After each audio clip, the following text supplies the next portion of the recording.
sleeping on me, my haters out here dying, snoring. Why they mad that I'm finally growing, and they seeing me fighting for it. What they wanna get involved for, I kill them all off until I'm enormous. Cause 9 to 5 is boring, grinding 5 in the morning. I'd rather make music, get paid for it, die with a fortune. And my ride is foreign, every whip I drive imported. Anybody know me, they know, for this game, no, I'm dying for it. I'm on now, give me that crown, yeah. Ain't nobody out here really wanting with me. I'm going hard while you falling asleep. I got it all cause I deserve it all. Just being honest, they don't wanna see me honest. I'm taking over this game now and that's a promise. They out of pocket, they don't wanna believe I got it. Give me that crown now cause I'm the king, call me your highness.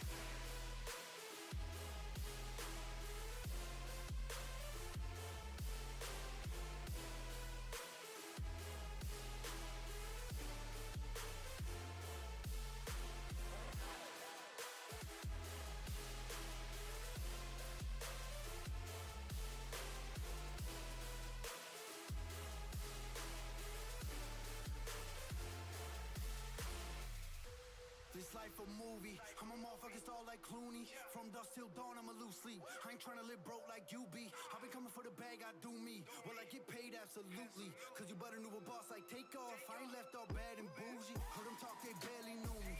I ain't let no stranger fool me. When I came in the game, y'all showing that fake love. I ain't look past your jewelry. Now this ride is foreign, every whip I drive imported. Anybody know me, they know, for this game, no, I'm dying for it. I'm on now, give me that crown, yeah. Ain't nobody out here really wanting with me. I'm going hard while you falling asleep. I got it all cause I deserve it all. Just being honest, they don't wanna see me honest. I'm taking over this game now and that's a promise. They out of pocket, they don't wanna believe I got it. Give me that crown now cause I'm the king, call me your highness.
Money that is time and hour.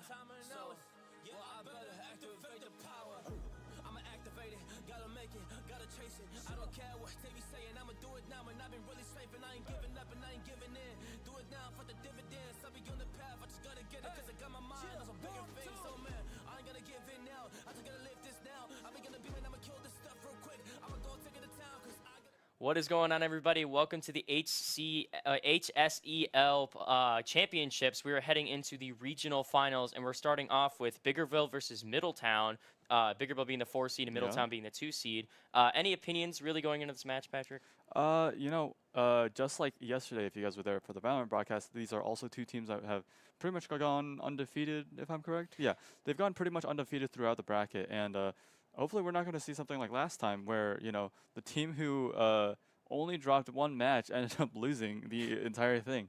2-0 last time. Let's hope it's not a 3-0 this time because we are playing a best of 5. Yeah, and moving in, we do say that Biggerville has only dropped a single game this entire tournament, and then Middletown on the other side has not dropped any. So very similar to yesterday, as you were saying. So looking very excited to be getting this match as the teams are heading in now. So we should be getting into the game just quickly for you guys. Yeah. A quick note about Middletown. I believe that is from Ohio.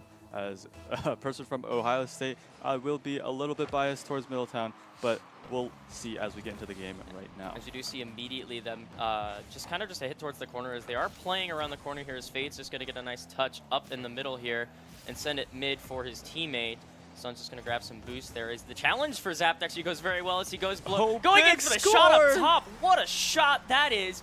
Beautiful pass in from the corner, and Block comes in immediately and just sends that thing right in. Great aerial control. Middletown was just completely unprepared there to catch that blood, just sneaking in from a sneaky little flank up top there. I mean, yeah, approaching from the blind spot is a great way to get unexpected goals here. Oh, and the kickoff's not going very well, but Fade's going to get out of there, thankfully. Just get a pinch off the wall, trying to make a play here. Sending it mid for his teammate who's up. He's just going to fake it off, though, because he probably's beaten him.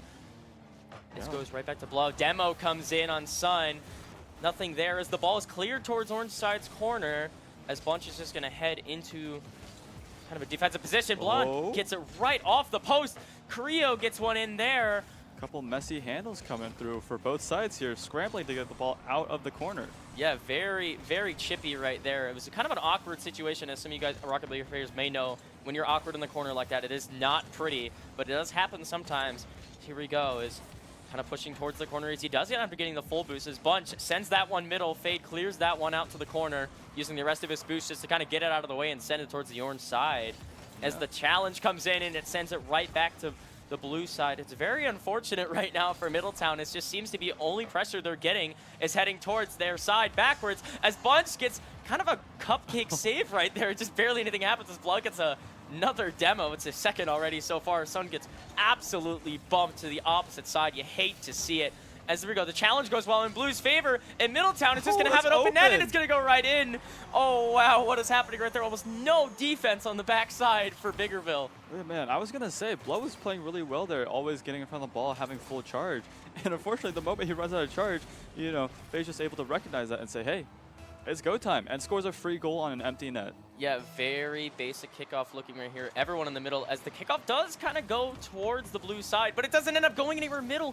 Big challenge right there, saving a goal for Middletown as we get some more touches. Really in pressure for Biglerville right now as we see a whiff right there from Zap as Blood just kind of clears it out just as the double commit comes in.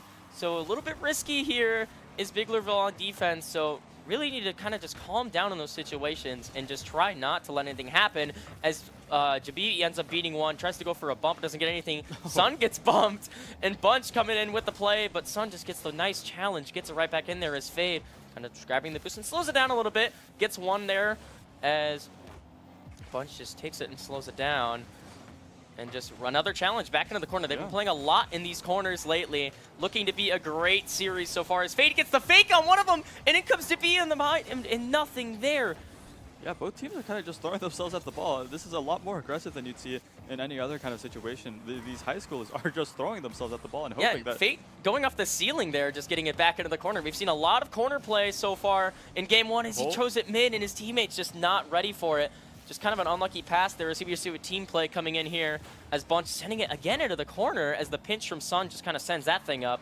Bunch not getting a touch there, but a touch comes in for Bluff. Nice save that is from Fade. As Zap sends one in with barely any boost left. His Sun gets kind of a nice kind of touch back to his teammate there. As it goes back center again. Ball is floating over towards the orange net. Very scary looking for Biglerville right now. Jabi sends the ball kind of just backwards on that challenge. Got beat right there up. As Fade's going to pinch it here with Sun headed back to Bunch. But Bunch is just going to set it up for Blah, and Blah kind of setting this back in the corner as Fade just pushes it right back in there. It does end up getting the full boost. Oh, here comes the air dribble. He gets the air bump, and it's in to Fade! What an air dribble bump. You love to see it. Sunless Khan would approve. And 2-1 is Middletown with 2 unanswered goals. Oh my gosh, I was watching that in slow motion. The way that ball was juggled was just so elegant in its in its fashion. I mean, truly spectacular. And here we go, as the kickoff does kind of just go for a fake in Biglerville's favor. They're trying to play with this full boost. His Bunch, as Jabi gets a nice little touch right there. As Fade is going to count. He's going to take out right there as Blood just kind of just sees his teammate die in front of him. And just taking his time here on the full wall, and he just gets challenged up there by the Jabi. Yeah, a lot of these slower dribbles actually seem to be doing a lot more for the teams. Redirect goes right off the post, though. Yeah, as you were saying, the slower dribbles aren't really paying in too much favor. Yeah, well, we did see that slow dribble score them a goal earlier, just 10 seconds ago. This could be big. Yes, Fade does get the save, but then is thankfully the last man back is Bunch. He's going to send it up to Fade here. Can he get the redirect in? No, he cannot. It's just off the crossbar. Would have done it for Biglerville probably. 45 seconds left in the game as Fade being very aggressive here, just kind of keeping Biglerville against the back post. As Sun goes in for the challenge here, gets in favor of the blue side in Middletown. Nothing there. Blood just sends this thing up in the corner. He does have no boost. He's trying to go for a play. Can he get anything going? He catches it, sends it back to Bunch, who gets it off the wall, and Zap gets a shot but gets challenged immediately. Bunch gets the beat there but gets demoed. Zap goes in for the redirect. Nothing there. 20 seconds left now. Biglerville has to score a goal in order to have something going for them. And here we go, off the wall is the play, nothing there as Jabi sends it up off the wall again. 10 seconds counting down as Fade gets another one off the top and Sun comes in, sends it off the crossbar again.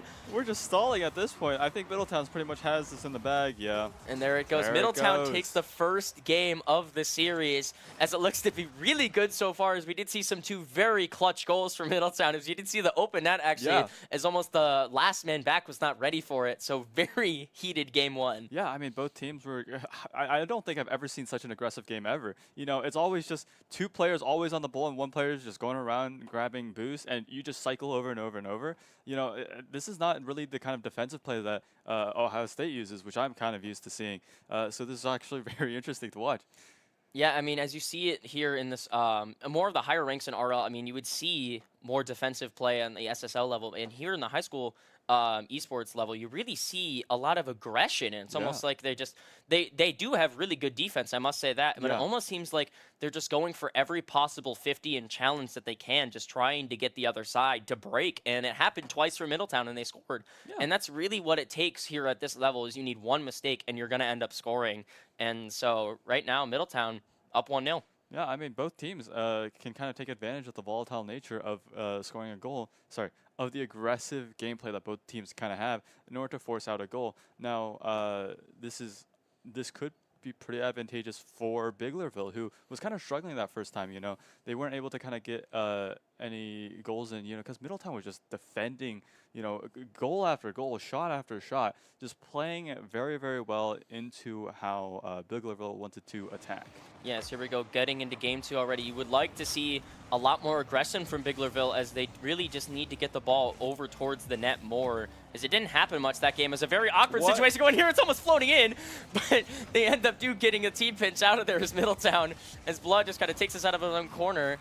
He tried to, at least, but he gets challenged immediately. There it is, another aggressive challenge from Jabi, as he's going to back it up off here. And Sun, what a shot that is! Going in the top of the net is just a beautiful shot, showing off why Middletown is in this game right now, as Biglerville kind of just had to sit there and watch. It was just a wonderful shot that was. Yeah, I mean, Middletown is proving themselves as real magicians, constantly approaching from the blind spot and making Biglerville really struggle to defend stuff. After all, you can't defend against something that you literally don't recognize. Yes, here we go. Another good touch from Fade. Looked very scary right there, as we do see, again, the corner plays coming in, but nothing really there. Blood comes in to defend, thankfully. as Jabi sends it off. Sun ends up getting a touch off the corner. Can he get the second touch? No, we cannot. Blood gets that one redirected to Gorilla. Fade coming in, just trying to get the nice touch off the wall. Yes, he can, saving it from his own net. As Bunch kind of going for a ceiling play here. Doesn't get the touch that he wants. Fade coming in as Blood actually just beats in there off the ceiling. Nice little touch as he's heading over towards the goal there, but nothing there. As Gorilla taking this in the corner. Nothing really there as Fade just gets the touch that he wants, and he gets the air dribble. He gets over in there, but then again, Blood's just in there for defense. So, like as you were saying, the very aggressive play is kind of working for Middletown, but it's actually going to pay against them here. He does get the second save. Gorilla and Blood getting one. It's the third save from Gorilla. The offense from Middletown is just meeting by a brick wall in Biglerville. They do not want that second goal let up. They know that they have to capitalize off this somehow. As Fade looking for another shot on goal. And he does it. The squishy save from Blood. The squishy save coming in huge. As we only have 3.5 minutes left in this game, we've already seen so much offense from Middletown. What is going on right now? Oh, I mean, now the ball is finally in Middletown's area, and now Middletown's going to be looking to defend. This is going to be defense. This is going to be kind of like a rock, paper, scissors situation for Middletown here. Yeah, he does get that nice little ground pinch. Sending over to orange side, though, so almost just giving them possession. Blood going for a nice little double tap. Nothing there as Bunch is the last man back. Does end up beating one as Jabi ends up going up with no boost here. Bunch is kind of flicking it up, trying to go for another touch as Fade just sending it back into his own corner. I like to say the corner is being utilized very well right now as the 50 there goes in favor of Biglerville as Blue sends it back into the corner again. Gorilla ends up getting a demo on Fade. This almost could be an open net as it is going in, and Bunch of the hunch showing that he's got a hunch that he could score a goal right there as 1-1 Biglerville ties it up. Yeah, that play felt a lot more calculated from Biglerville. I want to see more of that from Biglerville, just kind of pacing around Middletown's area, kind of making them uncomfortable and eventually baiting them into making a mistake.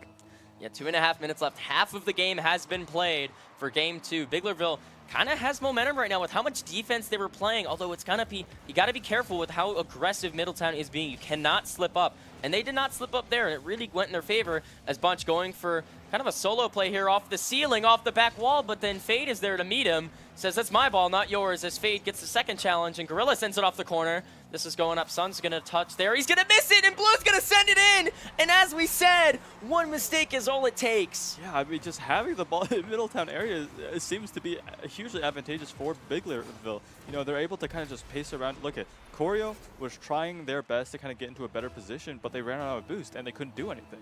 Yeah, I mean, just like that, like we said, one mistake is all it takes. Now, Biglerville has the lead as the kickoff kind of does not go in the favor of Middletown, as Bunch can just kind of take this and do what he wants with it, as they do end up getting beat there, as Blunt just kind of just takes it slow here, sends it up towards the goal. Nothing there, but Gorilla's just going to clean it up, and it's already 3-1. Middletown's already just given up 3 goals just like that in the span of a minute and a half. Yeah, I mean, look at this. Completely free goal, barring Sun Choreo, but like, he already used all his boost. He used all his resources. He can't defend. Biglerville is so good at making Middletown force these mistakes out. Then you get kind of a basic kickoff this is, as Fade kind of sends it over, trying to get Correo to do something, but nothing there is just kind of floating around with no boost in the air as Bunch going for more. He's hungry. He's not going to get one there, as Gorilla just gets bumped by Correo, but then it goes right back into Fade. All 3 of Middletown's players are sitting towards the back line right now, and Fade says it's my time to shine. He gets the one flip. Can he get the reset? No, he's not going to go for it. He's going to pass it back to his teammate. What a shot that is from Jabi, and what a pass that was from Fade, as we see the nice little tap off the wall and right off the crossbar into Jabi. Athena would see that one off the crossbar, but it works this time, 2-3. Another one of those crazy plays from Middletown where they just have one player draw all the attention and then someone else can just kind of sneak in and finish the play. Yeah, and we see the kickoff kind of going in the favor again at Biglerville. They really need to make sure that Middletown is not being as aggressive as they want. They're going to be aggressive with their own. It's off the crossbar for Bunch. He was feeling it, but it wasn't anything there. As Gorilla just going to take this challenge and just slow it down. Fade feeling himself, though. Can he get another one? No, he cannot. That's just... The challenge is going really well right now for Biglerville as we're getting closer to a minute left remaining. As Gorilla gets a touch right there. A minute is left in this game. 2-3 is your scoreline. Can Middletown equalize and take a 2-0 lead in this best of 7 series? Sorry, not best of 5, best of 7. As a more aggressive plays coming in, but it actually does not pay in the favor of Fade. as he just gets tossed to the opposite side. He's going to head up and get some more boost. Bunch coming in, gets bumped. Gorilla gets bumped right there as Correo in a 1v1. In an awkward situation. What a save that is from Blue. As Bunch just sends it back into Fade, just passes it right back to him, playing a game of catch right now. Jabi sends that one up as Correo kind of pushes up. He does end up getting the touch he wants, but the 50 kind of goes in the favor of Middletown. Nothing there though as Bunch just kind of clears it out as Fade sending it towards the goal. Nothing there. 15 seconds now. Can Biglerville tie it up 1-1 and keep this game in their hands? Jabi sends it back mid. Nothing there. Jabi now with full boost. 6 seconds left. Blue coming up. What a spawn that is for them. Bunch coming in. Nothing there. 2 seconds. 1 second on the clock, and it's just going to fall harmlessly to the ground. And Biglerville takes game 2, and we are now tied up 1-1. What a 3-goal stretch that was from Biglerville. Absolutely amazing play from both teams there. You know, the adaptation from Biglerville to kind of realize that Middletown is forsaking a lot of defense in order to play their offense. And they were just able to constantly find these open goals. I mean, I don't even know if it was Middletown making mistakes or if that's just how they want to play, is just to go super light on defense. And hopefully they could score a goal before then. And obviously Middletown, you know, their defense is, their offense is still like really, really good. You know, very enjoyable to watch. But towards nearing the end there, you know, it was kind of difficult for both teams to kind of get anything started. Not that they really wanted to. You know, Biglerville was ahead. They didn't have to do anything, so they could just pass the ball back and forth midfield and not expect anything to happen. Yeah, you did see that they were a little hungry there for another one. Bunch was going for a couple extra shots there, but nothing in his favor. But you do see Middletown's aggression kind of paid against them, as we saw the amazing, just like 5 saves in a row was for Biglerville. Right. And Gorilla getting 3 of those was really big for them, just playing the defensive role for his team right now. And now moving into game 3, really, do you think that Middletown is going to play less aggressive in that sense, or maybe just have an extra man back in most instances? I believe so. I believe after the 2 or 3 shots in a row, Middletown kind of realized that we can't really let Biglerville take advantage of such a big weakness like this. We have to adapt and kind of put someone more towards the back of our goalpost. You know, having Sun Correo as your singular defender for most of these shots, it's not going to be working out. And we might be seeing that as we move into the game. As we do see immediate aggression from Fate, though he does end up just barely not getting that double tap in, as Correo is kind of that man back that they were hoping for already for Middletown. So maybe that might pay in their favor, although as of right now, it's not looking in their favor as a very aggressive play. It is from Blue. Nothing there as Gorilla sends a powerful shot in, but Fate just gets the save as Bunch kind of slows it down for Jabi, kind of wasting his boost. Just getting that ball over towards the orange side. As Blue sends that one in, Correo just taps it back to Bunch. They're playing a game of catch right now. Fade going for a double tap. Can he get it? No, he cannot. Passes it back to Jabi. No! The dunk not going in his favor. Blue gets an amazing save right there, stopping Middletown from taking a 1-0 lead. As Blue gets another save, just kind of close shot right there. Kind of clinical save that is. Fade, no touch there as Gorilla's just getting a nice clear and just kind of taking it slow. Jabi goes up for the challenge, something here. Back to his teammate. Can he get a second touch? Yes, he can. Heading back towards the corner. This middle is going middle right now. Middle's going middle, as we like to say. Gorilla gets a touch right there. Over Jabi. Can he get it? No, he cannot. As Jabi just can't get a second touch as Blue just sends it back to Fade, wasting his boost. Bunch gets a touch over Correo. Nothing there as Gorilla tries to get a touch. Nothing there as Blue saves him right there as the ball goes over towards the net as Correo just kind of gets it out of the way. And a little bit of a fake right there we saw, just kind of went past the ball, but there's no man back as far as we can see. As you can see the demo on Bunch from Fade. Just sending it over towards the Blue side, trying to regroup right now. We've already played a minute and a half, and we haven't scored anything yet so far. So really thinking so far with the aggressive plays that we've been seeing, but great defense, or we're seeing the same as we saw in Game 1.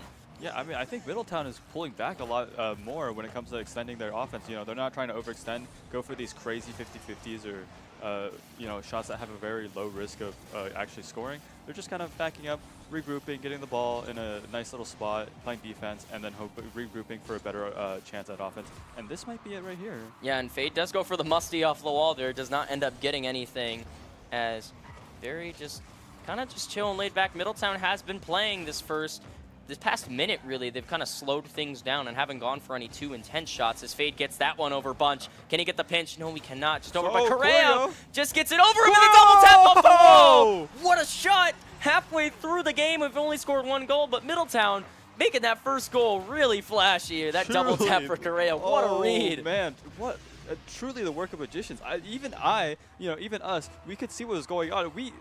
I did not see that happening. That was a crazy double tap. It was a crazy read right there off the back wall heading into the net as Bunch just sends it over towards Fade again. They're looking very aggressive right now.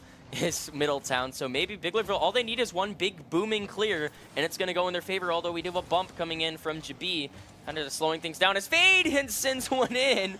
Thankfully, there was Bloom back there for them, as Fade being very aggressive, sitting on this back boost. He's ended up stealing it from Blue. As Gorilla off the back post does end up saving it for the moment. Bunch gets actually clear it out for them there, as Correa just really sitting and chilling with his little boost here, as he does end up grabbing it. See if he does get a touch. Yes, he does get a nice touch towards the middle here, but it's just going to end up right in the hands of Gorilla. Oh. Correa, we just saw a murder happen right in front of our hands. That demo was right there. Flip reset from Fade. Nothing to Correa. He's on a killing streak. 2 people in a row already. You could see the double kill medal popping above his head, if it was the correct game at least. But so far, 1-0 for Middletown. Those do not count towards goals, thankfully. That would be crazy if it did. Bunch, here we go. Very aggressive play. Can he get the double tap? Nothing there, as we do see another demo from Jabi. Gorilla gets a nice tap over there to his teammate, but no one's there to catch it. Actually, it is Bunch there to catch it. He's going to flick it up towards his teammate. Blue the redirect. Nothing there. Good read for Fade. Only 1 goal scored here as we do just get under 1:10 remaining. Biglerville kind of just needs to get it going, as right now they've been playing very passively and very defensively, being safe, as you see Middletown's just kind of left it here. Almost awkward that was for Jabi. Fade misses the touch with their Bunch, sends it to the corner. Nothing there. He gets the demo though. 2v1. Can Blue get anything? No, he cannot. He does not end up getting the boost, so it just goes right back into the hands of Middletown. Can this challenge go in their favor? Yes, and again, Gorilla off the back corner. Bunch ends up getting beat right there though. Blue sends it back off his team. Can he get this stealing touch? No, he cannot. His teammate actually just sends it off of him. Trying to take an easy touch is Bunch. Kind of falling down here is Biglerville as we pass under 30 seconds remaining. They need something to go their way. Fade sends his blood in the water. Nothing there, though, as we do see the very aggressive push shot to Fade. It's going in, and that's all but over for Game 3. Middletown takes the lead 2-0. And what a shot that was. 2v1. Jabi does not care. He gets the dunk on both Gorilla and Blue. Huge play right there, as it's almost all but over for Biglerville, as this kickoff needs to go in all of their favor if they're going to have any chance of going in. Gorilla gets a nice touch towards the corner. They have 10 seconds left remaining to score 2 goals. Can it happen? It's not looking like it, as we're going to a Game 4 with a 2-1 lead in favor of Middletown, as we have 3 seconds left remaining. It's all but over for Biglerville. And there is game. Excellently done from Middletown there. What an amazing round that was for them, you know. Constantly finding their demos. I mean, the best way of defense is just removing your attackers, right? Very well done there. I mean, yeah, overall, literally just removing them from the field, as Woody would be proud in that one with the amount of demos we saw there in those last 2 minutes. But really, the demo plays were kind of just what Middletown were looking for, and really just removing the defenders and getting them out of your way. I guess it's easier to score that way. Yeah, I don't know. I think every single time I've seen anyone try to purposely go for demos, you always lose the game because that's all they're going for. But I didn't even think about, like, you can use demos in that fashion. I don't even know if it was intentional. Maybe he was just seeing red. I mean, maybe he was, in fact, seeing red. They are the blue team, after all. So it's like blue team, it's a shade of red, after all, is orange. So maybe seeing the cars in the opposing team, he's just like, and just it was just over at that point. I got full boost. I got to go. Speaking of full boost, a lot of those situations where Blow is kind of going up, going for the ball midair, runs out of boost, I can't do anything with the touch, you know. Pretty sad, but having your teammates kind of do stuff with that is pretty cool. Look out for those kinds of plays. You know, it's always fun to analyze the amount of boost you have, what kind of plays you could do, and that'll, Yeah, and here we are going into Game 4 now, as Middletown with the chance to take a 3-1 lead. Very insane plays we are seeing right now, so hopefully Biglerville can make this a 2-2 series, and we might be going to 7 potentially if we see what happens in this Game 4. But this Game 4, very pivotal for both teams. So really just going in, you need to expect some big plays coming in, as we're going to head straight into it, as we've already seen the past 10 seconds, as already Middletown on the back foot, as Biglerville came out very much swinging, as we're seeing Blue come in. Nothing there. And immediately, first 20 seconds, very aggressive we see from Biglerville as this touch is going up towards the middle here. As Fade just going to back up a little bit, just take it easy. Fade popping a shot over Nice the net, shot. letting him know he's there. Bunch just popping the save back. And here we go. Car's going back. This could be a potentially good repost for Middletown here, sending it right back the way it came from. Potentially another shot on goal for Middletown here. Yeah, as you know, the first 50 seconds have already passed, and we haven't really seen any crazy shots on the net already, as Jabi just sends it back over towards the middle. Just kind of just keeping it passive right now, as they haven't really gone for anything crazy, as Correo getting another demo. That's kind of a theme that we're seeing here. The net's almost open! Oh my god, Correo! the demo actually won that goal. I didn't even... Oh, what a demo. Yeah, you can literally see them remove the defender from the game. Now there's 3 people all around the goal. He bumped his teammate into a demo team while he was at it. Just keeping him out of the way. It's almost like free play out there. It was just a free goal for them. Just that one demo is all it takes. And here we go. Middletown already 1-0 in this game. Yeah, passing the ball around, just kind of getting the ball in the corner. Another potential shot. And it's what a save that is from Bunch. Huge there, as really just keeping them in the game is that save. As Fade's going off the ceiling here. What a touch that is. Another good save from Blah. As Correo comes in, nothing there. He's not seeing red right now. He's seeing a goal potentially. As Jabi going for a play off the wall. Bunch not going to get the touch there. He is going to get the second follow-up touch after all. His Fade seeing an open net. Can he get anything? Blah, another huge save that is right there. Correo kind of punch it back in, but nothing there. The huge aggressive plays from Middletown are happening right now. Can Biglerville get the clear they need for anything to happen for them? As we see, only 2 minutes have passed, and Middletown is not stopping for anything. They literally might just be running so many red lights at this point. Please be careful on the road out there. 3 minutes left in the game. 1-0 is your score. As we see kind of just nobody on the orange side right now. Oh, almost was a free net right there if they had a shot going. As we see the Almost. demo, they both demoed each other. As we see the 2 respawns right there as Jabi just kind of being a little awkward here in the corner. Bunch does get a touch, but then Correo's there to meet him. Setting us towards the mid for Fade. Can Fade get the touch he needs? No, he cannot. He's not there in time. He does end up getting the boost, though, but gets bumped out of the way. Seeing a very chippy game right now between these 2 teams. Fade's just going to send that one back into the corner. Yeah, both teams kind of just tossing the ball around. Not too much pressure here. You know, we are seeing some good shots from Middletown onto Biglerville's goal, but not too much is resulting from it. Now Biglerville is taking it over to Middletown's area. Yeah, can they do anything with that on the blue side as Blah ends up getting kind of just beat on that 50 right there. Oh, Jabi gets a nice touch to Fade, and he misses the open net. I feel that one on a sentimental level, as we all do. Even in Champ, we miss those. As Blah just kind of sends this one back to his teammate. Good touch there from Thingy. Bunch just trying to get something going as Correo stays his boost, but then he ends up getting Correo demoed right there. He saw red right there on Correo, as Blah just taking things slow, tries to get the fake on Fade, but he can't do that. As Correo just gets a touch, kind of sends it up right for Bunch. Back into the corners, Jabi's going to catch it and move it back over towards the orange side, hopefully. But Blah finds him there on that nice 50. Going for a flip reset, nothing there. Thingy just kind of taps it over, tries to make a play of his own. Can he get anything? Goes for the flip reset. Fade is there to meet him. Blah comes in and gets challenged immediately by Correo, and Correo sending it up towards middle. He does not get the touch he wants, though. And Blah sends it back over Bunch. Can he beat Fade here? No, he cannot. Fade's just going to send it right back over. Blah needs to get this touch in order to save it. As we have just over a minute remaining, Biglerville kind of looked more aggressive right now. They really need it, though, because they do need to score. As Blah going for a nice play here, Fade just ends up finding him there. A minute left remaining as Thingy finds Blah. Back to Bunch. Can he beat Jabi here? No, he cannot, as we see back in the corner again is Thingy. He does end up beating him. Doozy dish attempt does not go in the favor.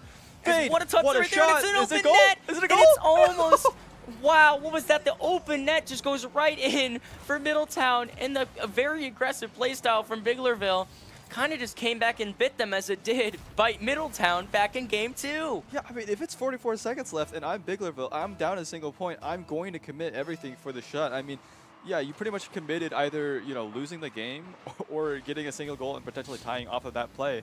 And unfortunately, I think they lost the game off of that. I mean, it's not over yet. Anything can happen in Rocket League. That's As true. Fade trying to sense kind of a third goal here. It seems a little aggressive right there. Bunch does get the touch he wants. He does end up beating.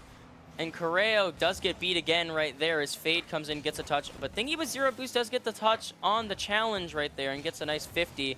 But it's looking dangerous. Biglerville not looking great for them right now. Middletown threatening to take a 3-1 lead in this series. Fade just throwing it back into his corner. 6 seconds left.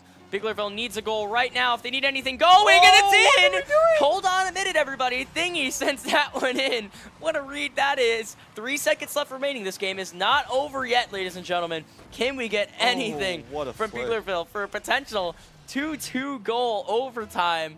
Can Biglerville do it on this kickoff?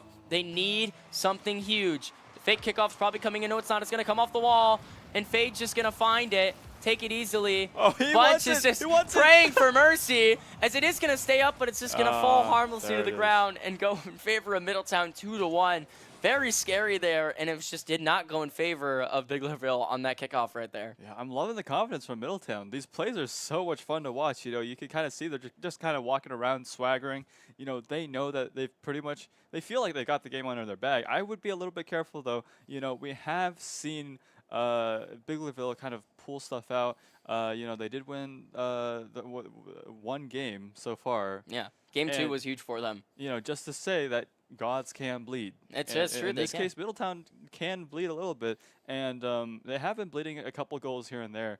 Not enough to really make up for how much they're winning by, but, you know, Middletown can definitely still lose this. They have to be a little bit more vigilant. Yeah, as you have seen that 2 of these games for Middletown have been decided by 1 goal. So really, just thinking in advance, you just really need Biglerville just to get that extra goal that they need, or just not to allow that last second goal or that really nice shots that we've been seeing from Fade. Fade has been taking control of this game for them. And can they keep it going is the question, as Biglerville in the back seat right now, as I would like to say, 3-1 in favor of Middletown. They need something to go in their favor as we're heading into Game 5. Yeah, both teams here, I'm looking forward to seeing this match. And here we go, moving in as the kickoff immediately goes in favor of Middletown, but Blood's just going to find that one. He's actually switched his car design here, so maybe his luck will change with that. You see the touch right there from Fade. Gets it's just gonna miss it, and Fade gonna send it in. And Biglerville really just cannot let that happen right now. You cannot miss those. And Fade's just gonna pick that one up and send it in. 1-0 Middletown. Yeah, I was gonna say something about how like swapping your clothes can usually provide a little bit of a mental reset that you might need, and that's maybe what Blood needed. But with that start, I don't know. I'd be pretty depressed if I were on Biglerville right now. I mean, as of right now, you need to expect something from Biglerville if they're going to win this game. They're currently losing right now, so if this result stands, it's all but over. And Middletown is your East Region final champions. So right now, Biglerville just on the back burner. Yeah, kind of what a getting touch another that is shot. right there. He does get the save, though. Correo almost, I mean, from our view, that looked pretty dangerous for Biglerville there. Yes, we see Thingy going up here, but gets beat by Fade. Almost got the touch he wanted, but just barely. As Blah sends it right into Jabi. Jabi actually could have had a nice touch right there, but it just sends it into the corner harmlessly as Gorilla gets beat, but harmlessly sent back into the corners. We send back to the opposite corner. That's Blood doing that work for you guys. Gorilla does set it up, though. Nothing there. Almost a goal for Biglerville. Some huge plays we're seeing for Middletown as the ball just kind of goes off the crossbar. Can they get the touch they want? No, they cannot. Jabi is met by Gorilla as Thingy sends that one towards the blue side. Fade's just going to catch this one. He's got full boost. Looking very dangerous. 0 boost, though. He used all of his boost, and it's going to go right into the net. No defenders to beat Fade as it's 2-0 in favor of Middletown. Yeah, I mean, I think if I'm Middletown, I would be shaking Fade's hand. Fade has been proven to be such an excellent player in this match here. Getting goal after goal, I'm looking forward to another goal here. Yes, right now we really need 2 goals from Biglerville if you want to keep yourself alive. As we see Fade being very aggressive already, almost got the ground pinch, sending that one into that probably as Blood gets a touch, heading up towards the left corner here. Biglerville just on the offensive right now. They really need it. But then the 3 Middletown players pushing up with this ball as Blood gets kind of just out of the way right there, trying to let Thingy do his thing. Gorilla trying to chill in the corner. Correo tries to meet him there, but nothing there. We see a double commit. as Blah is here in the back corner alone. He does end up clearing it. And Stingy gets the demo on Fade as he just throws himself at him and gets the demo there. The save! What a save that is from Thingy! The back wall save! And Correo shots that literally just absolutely fired that thing into the net. And it's 3-0 in favor of Middletown. Man, it's always that 1-2 punch from Middletown, man. They always hit you with something and you think you're good, and then they hit you with the right hook. This is, I mean, I love Middletown, I think, but hopefully Biglerville can score in 3 minutes. Oh, I mean, it's possible. Yeah, I mean, nothing is impossible in Rocket League. This is looking very bad for Biglerville as Middletown sends it over. But then nothing there is block. It's a nice touch. Correa's there to meet it. As Thingy just kind of just whisked it right there as Gorilla sends it back over. Can Fade get the touch he wants? Yes, he can. He passes it right over to Jabi, who gets the good 50. But then no one's there to meet that as Blah and Gorilla with full boost kind of sending it over. But nothing as Thingy just sends it back over the back post. Debris sends it back up to Fade. Can Fade get the double reset? No, he can't. What are we doing, Almost man? got it as Blah sends it back over. Can he beat him? No, he cannot. The save comes in. As in comes Gorilla. Nothing there. Thingy throws in a shot, but nothing as Blah tries to keep it over, but he can't. Fade gets beat there by the 50. Gorilla needs to send this one mid to his teammate if he can. Thingy throws it back over to the corner. Correo gets the tap back over, and it's singing harmlessly in the corner as Biglerville can just sit and watch as their timer ticks down on their chances of winning this championship. Right now, Fade kind of taking control. He's got 2 goals already. Can he get a third? A minute and a half left as Blah. Oh, here we go. He's looking dangerous. Can he get the tap down to his teammate? Gorilla found in the back, but nothing there. As the open net, can they score it? As Blah comes in and says, none of that. Just over a minute remaining. Biglerville needs something as the ball is almost rolling in.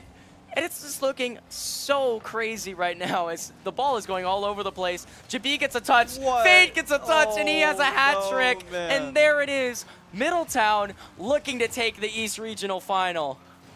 Yeah, I'm loving the fluidity of Middletown here, constantly adapting from a very solid defense to, Biglerville will give them an inch, and they will all of a sudden all swap to the most aggressive team you've ever seen. But until they have that kind of lead, they're... I'm just going to run it in, actually. So everyone hold on just a minute as we see Biglerville kind of just get the cheeky as Fade just drove right by the ball. As we do see 4-1. Biglerville's not done yet, as 3 goals in a minute is possible, as we see the kickoff goal right there. And kickoff goes in favor of Correo here.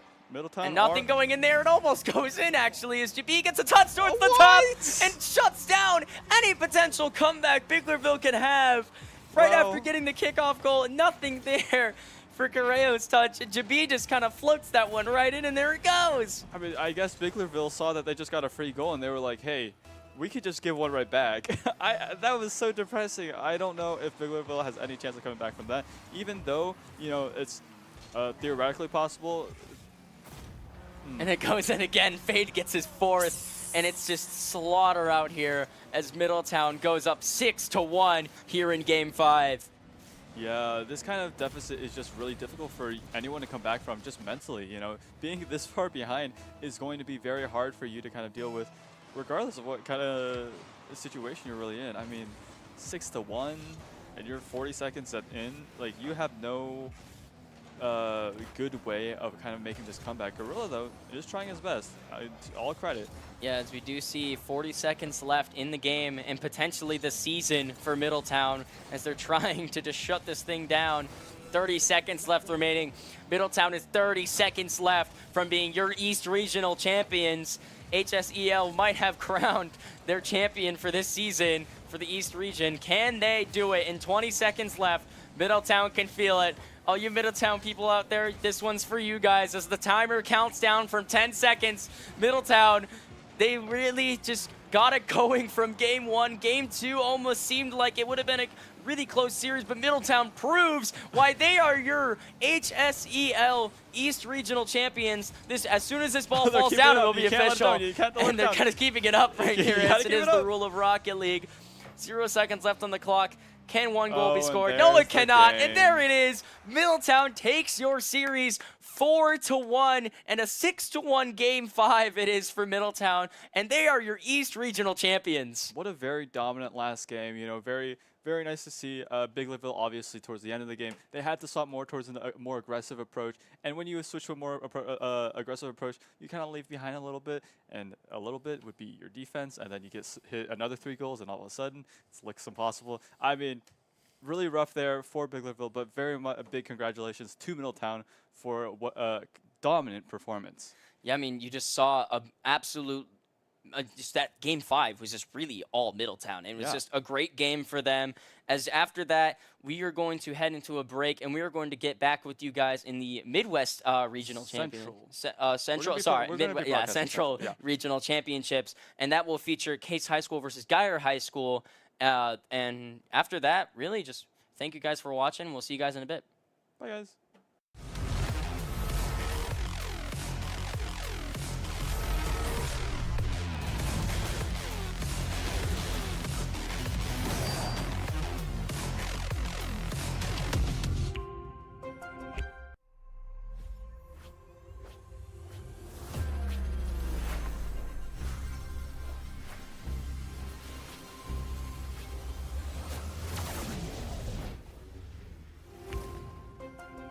Tired of looking for tutorials on YouTube that are designed to keep you watching instead of actually learning and practicing?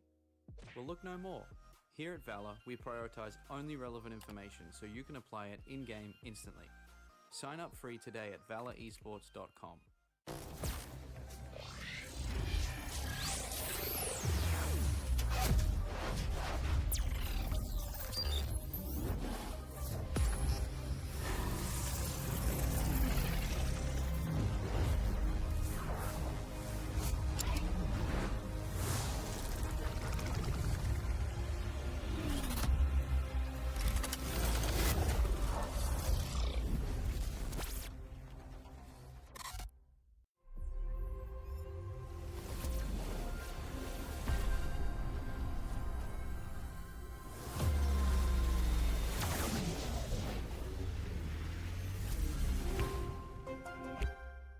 You can use Valor's training platform to bring professional esports into the classroom, and I'm going to show you how in 30 seconds. First up, let's choose the training camp that's right for me.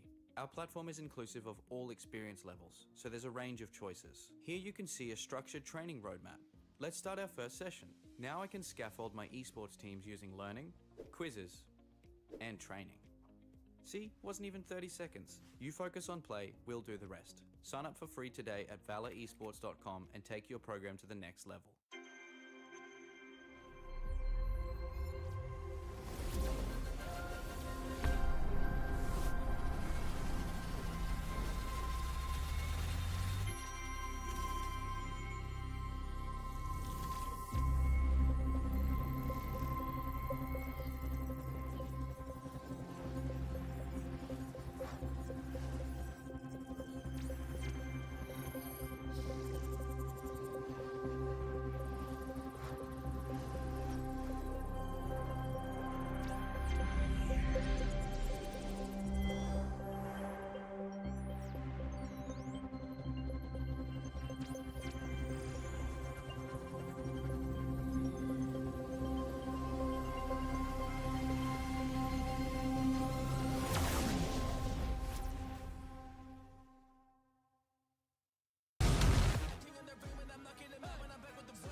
When I do, I could never get no sleep.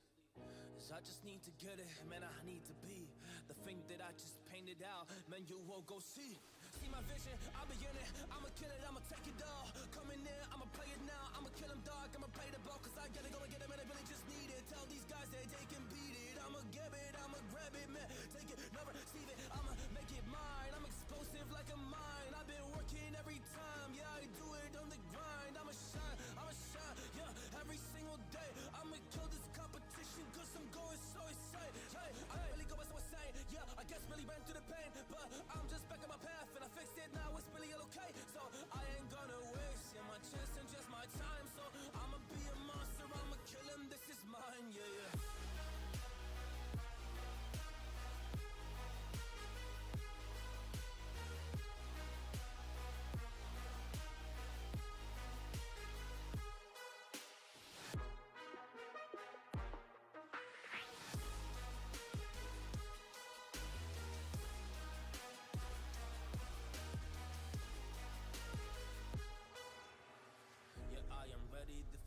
I got a million desires that I just need to go achieve. I just need to acquire. So I've been climbing up this ladder. Yes, I'm going up higher. I need to do it till the day that I might retire.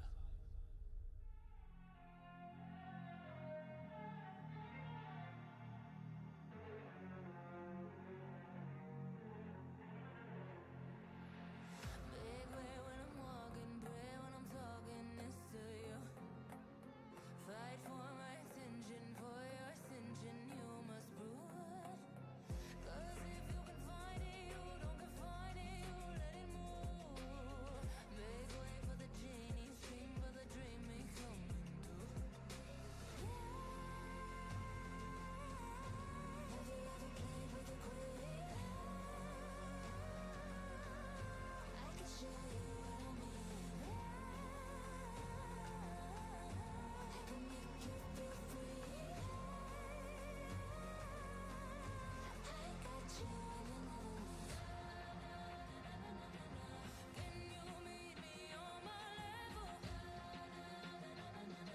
Oh baby, is you right over? Can you battle with the devil? Oh baby, is the game over?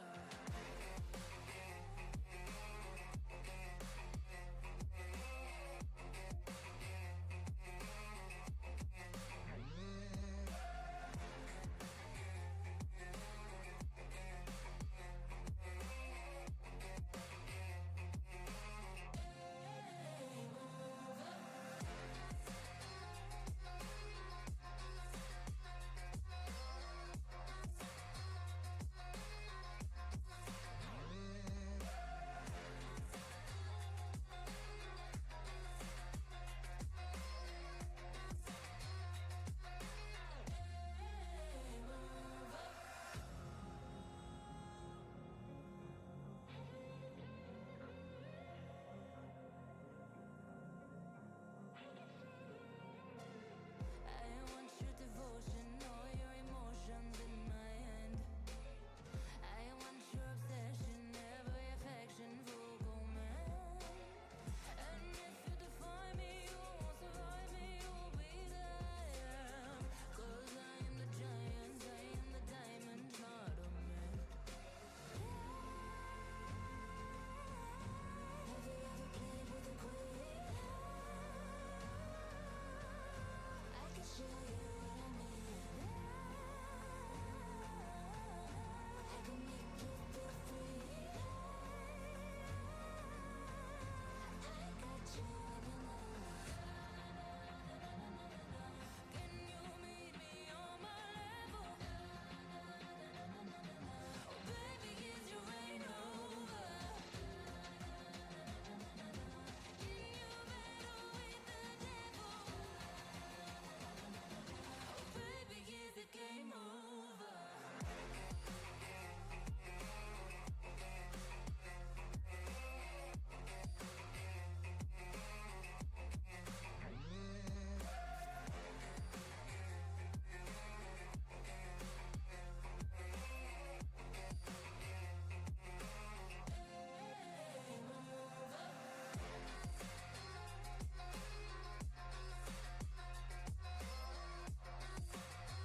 words, they hurt me. You'd found out what made me angry, then use it to your ability. Now you're trying to avoid me.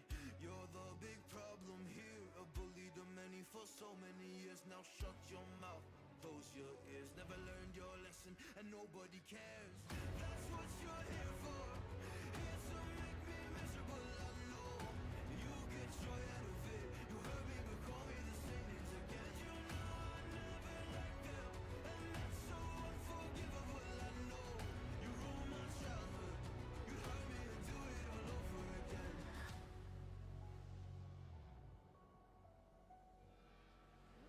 You ruined my childhood. You hurt me and do it all over again.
What is going on, everybody? Welcome back to the HSEL. We are heading into the Central Regional Finals right now between Case Eagles and Geyer Wildcats. Right now, the 1 seed versus the 3 seed here are going in as, much like earlier, Case has actually only dropped 1 game this entire tournament.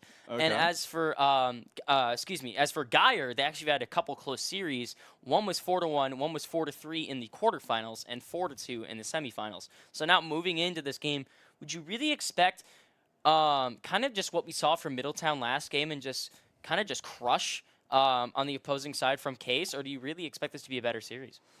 I mean, thinking about it, just off of the stats, it seems like both of these teams have their fair share of tribulations, and maybe that's just because Central is a bit of a stronger region and a little bit more well-balanced, you could say, and that might end up resulting in a more even game. Last time Middletown versus Biglerville was very much so even at the start, and then Middletown quickly adapted and managed to really, really slam home a couple of big goals leading to their victory. Yeah, we'll just have to see which team kind of adapts better. And sometimes, that's up to how they've been coached, how they work as a team dynamic, whether or not they're more flexible with their strategies. I'm looking forward to it. I do believe both of these teams are pretty accomplished. Both of these high schools have had some pretty good accolades on their little resume for Rocket League specifically. So we'll kind of see how that shapes up for this upcoming match. Yes, I do like to say that Geyer was top 3 in nationals last year for this conference, and Case is the 1 seed this year, so really hoping to prove its point of being the 1 seed. As that's kind of just what teams like to do as the 1 seed. They're the big bad boss, really is the final boss, as some people like to say in some tournaments. But hey, who knows? Sometimes maybe the 1 seed could be upset, and in this case, Geyer being a top 3 finisher last year, they are no team to be messing with, especially here in the finals. So really, heading into this game, I would not be surprised of kind of the meta that we saw last game was we saw that Middletown went for a lot more demos in Game 3, and it really kind of just pushed them forward, and Biglerville just could not capitalize. So maybe I feel like the first team that can find those either cheeky bumps or demos might be the huge for them. Yeah, we're going to be looking at, demos were one thing that were kind of shared between both teams last time, but there's also that unbridled aggression from both teams, throwing themselves at the ball, making those opportunities of getting goals, as frequent as possible, just trying to bump that number up as high as you can, running out the clock, and then hoping that your opponent just has no way of outscoring you. Defense is not really too big a concern in some of these games. But these are both teams that are pretty experienced, I'd say, right? Like, yeah, they might play a little bit more defense. Who really knows? You told me that they have a little bit more closer games. Maybe that means that they're more of an adaptation team rather than a team just beats you down with just and doesn't let you kind of adapt and retaliate. I mean, really now going in, you're in the finals of the Central Region tournament. As some people would know that this really is kind of the bulk of some of the tournaments. Out of these regions, I would not be surprised that Central, you do see a lot of differentiation of where these teams are from, especially in this region with how widespread it is. Like in East, as we said earlier, a lot of teams from Ohio actually are really well known for their esports programs. So here we're seeing the two teams actually coming from 2 different states and actually just trying to prove their point of why this is a hard region, and they want to win it to prove that point. Texas and Wisconsin, I believe? Yes. Yeah. So, obviously very, very cool teams. I don't know what Wisconsin's known for cheese. Cheeseheads, yeah. Yeah, I mean, that's the first thing that comes to my head. So we might be seeing some very cheesy strats coming from this team here. Yeah, we're looking to get into the game shortly. I do believe, we're getting into the lobby. We're just kind of waiting for it to start. Yeah. This wait time really kind of reminds me of a ranked queue sometimes. You're kind of just sitting in there and just waiting for something to happen. Yeah. And then you get into that game and you run into the smurfing Plat 3 whenever you got... for those who are in Plat at some point, you probably remember that. I'm a Champ 2 player myself right now, so I really can say the wait times for me, especially my NA servers, can really be a pain. But as of right now, in Rocket League, kind of the skill ceiling has just changed overall. I really it's something that we can talk about, the skill ceiling in Rocket League. You look at RLCS plays back in 2016, how different they were, how people were freaking out over air dribbles and like the most basic of ceiling shots. And now it's just expected. We saw Yeah. so much of it last game from Fade. And this is just like low to high GC. And now with the new rank of SSL coming in a couple years ago, you just see the skill ceiling go from all the way down here to all like it's Yeah. above the ceiling. I can't even see it anymore. It's actually crazy Yeah. with what these players can do now, and especially at this age. And it's potentially for these kids to go to the collegiate level and play. Hopefully, might see some of them here at Ohio State. Yeah, hopefully. Just so much to expect. Just at this age, it's actually crazy. These kids have so much time on their hands to play this game, and just it's nuts. Yeah, I mean, that is just like the nature of esports as a whole. You know, a couple years ago, we didn't expect anything to be kind of happening, and now, you know, people are starting to take it a little more seriously. You know, we have more coaches, more money being pumped into the scene, and, you know, esports of all kinds, we're seeing a drastic uptick in just knowledge, you know, skill level. People, not just in Rocket League, you know, Rocket League, you have people doing some absolutely crazy air dribbles that in my lifetime, I mean, I'm pretty much an old man compared to some of these kids. I would never be able to learn that stuff.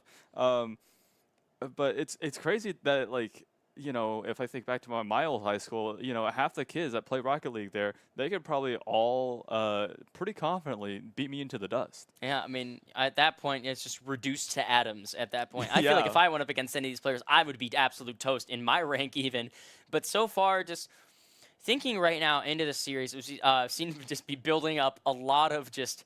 It's gonna be a great match so far with how much tension we're building up right now. As we're just kind of just waiting for the lobby to be fully set up, as it'll be ready for you guys in just a moment. As moving in, just really thinking about these two teams, as we saw that case, they dropped only one game so far of the season. I mean this tournament. But Biglerville also only dropped one game, but then dropped 4 games in the finals to Milltown. Here, moving in, we're kind of just really thinking about that as if you've dropped only one game all season, but then drop all 4 at the end of the tournament. What does that mean potentially for Geyer in all the close series that they've had? Honestly, not much. You know, Rocket League is a game that is very volatile. Anything can really happen. You know, kind of having that track record could just be a fluke. You know, you know, if you're a big fan of statistics, you know that these one-off situations aren't like super. They're not. You know, they don't actually mean anything. You know, correlation versus causation, stuff like that. But you know, having a single bad game does mean that, you know, you can have more. Yeah, I mean, thinking about it right now, we saw a lot of unlucky open nets for Biglerville last time, and that kind of cost them. So maybe those little mistakes from Case might be exactly what Geyer's looking for, if it's the same case that we had last time with Middletown. Just kind of just crushing Biglerville. Anybody that caught my pun, you get extra bonus points. We will be playing Jeopardy in chat later, I promise. Right. This is As we wait. Yeah, as we wait, we'll be right. playing some Jeopardy. But actually, do not quote me on that, please. As we are, hopefully, the lobby is actually being set up right now as far as we can see. So it should be ready for you guys in just a bit. So just moving into this right now, we're just going to actually take a quick break for you guys and get back into the action as soon as it starts up. So sorry about that. We will be back in just a moment. Who knows? You might not be in my life. We never see it coming when we try. Love is blind. You can break the pattern. Learn from your mistakes. Focus on what matters. Do whatever it takes. You could look for answers. You could even change.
All right, welcome back in, everybody. We're actually going to get right into the action for you guys here in the HSEL Central Regional Final as we immediately see Bubbly getting a demo there on Rexray.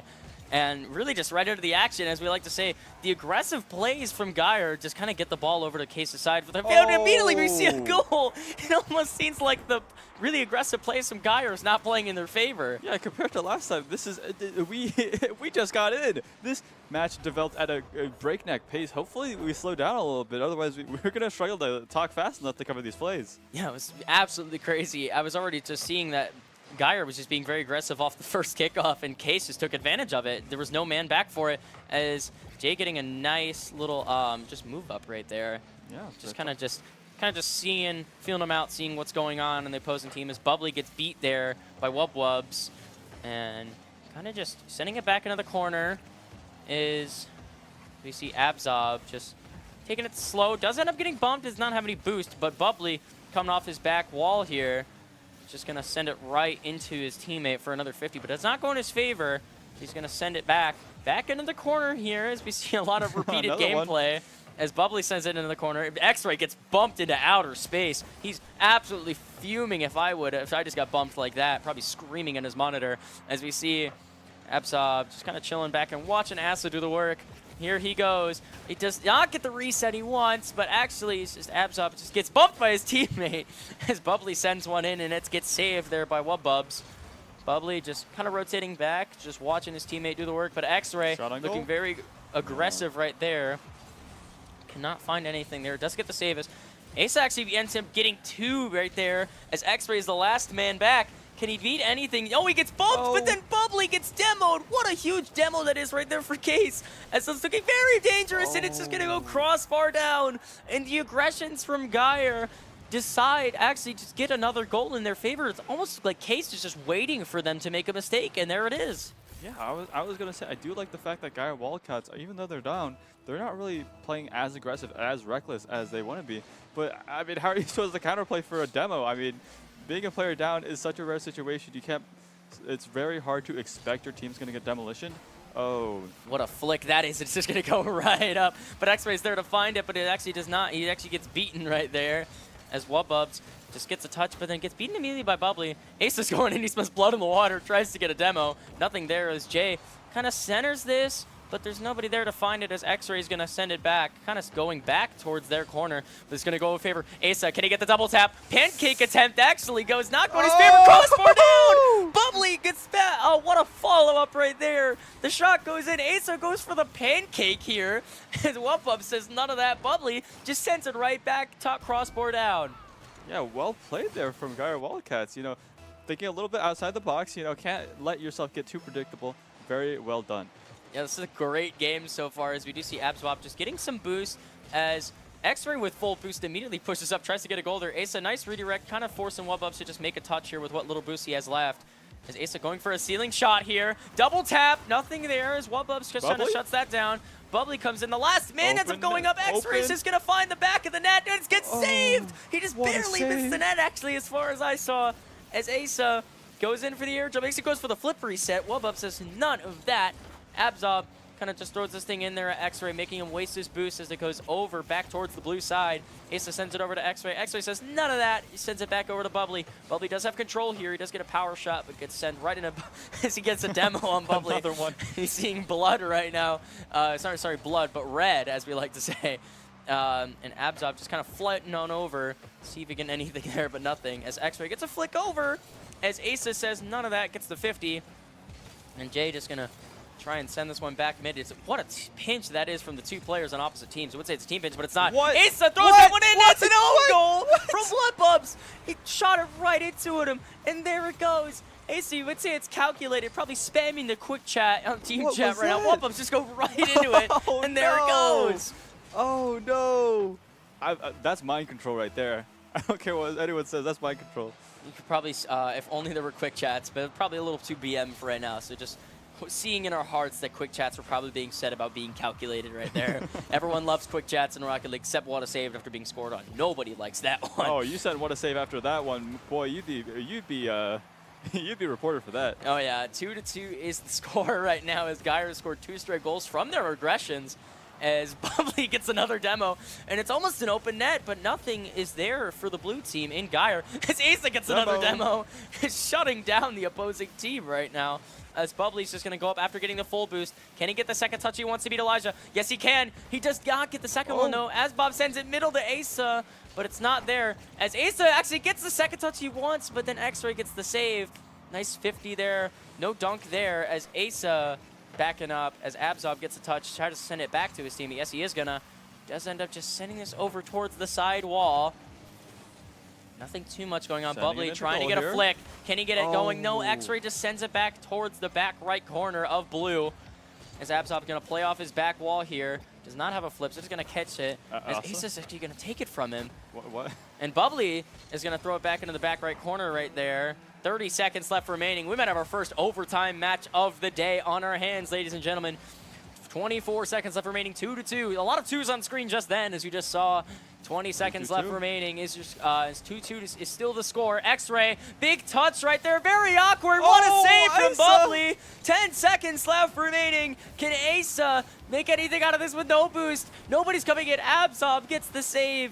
As now Bubbly kind of on the offensive here. But Jay has something to say about it. He has full boost, but nothing's going to happen there. It's going to fall harmlessly. We have overtime in game one, and it's just as exciting. Geyer Wildcats being so aggressive in game one. It almost actually cost them the game.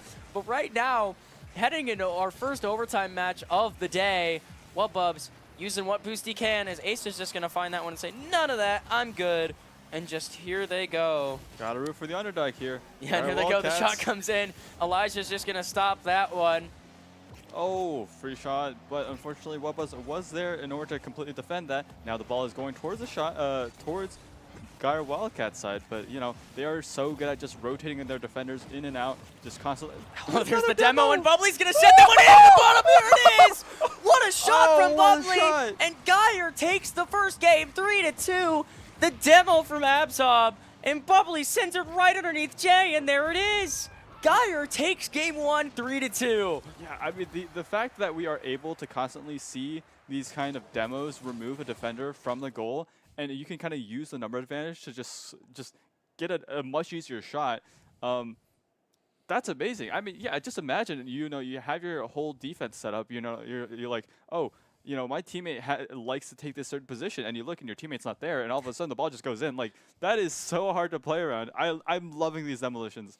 Very well played from Geyer Wildcats there. Yes, we did see they are seeing red right now on the orange team, as we do see that the blue team is going for a lot of demos so far today. Might see some more of that later in the West Finals, but for right now we're worried about the Central Finals in case being the 1 seed and being down 0-1. What do you think about that team? You're supposed to be the big dogs, and you drop game one like that. What do you need to think going into game two? You know, if I'm very confident in my abilities, I look at this loss, and I'm not thinking, man, it's over. I'm thinking that was a prime game for us to kind of learn it. You know, we've played against them. We know their kind of play patterns or stuff. You know, I mean, after that game, you know, I'd be looking at my teammates. I'd be looking at the enemy. I understand it now. I'll make it happen. I'll make it work.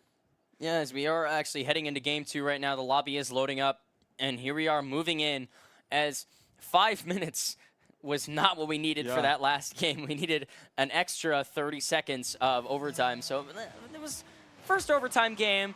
It went pretty well, though, in favor of Geyer Wildcats. It was a good game overall, as you see already aggressive plays from Wububs, just trying to get something just for case, just to really just get that 2-0 lead they had. They just really need to hold that if they get it. But Bubbly going for a double tap.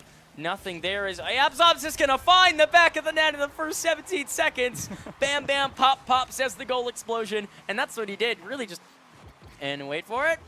Bam! Boom. Right in, and there he goes, following the goal explosion. I do believe Wildcats all have the same goal victory animation there. It's really nice to see.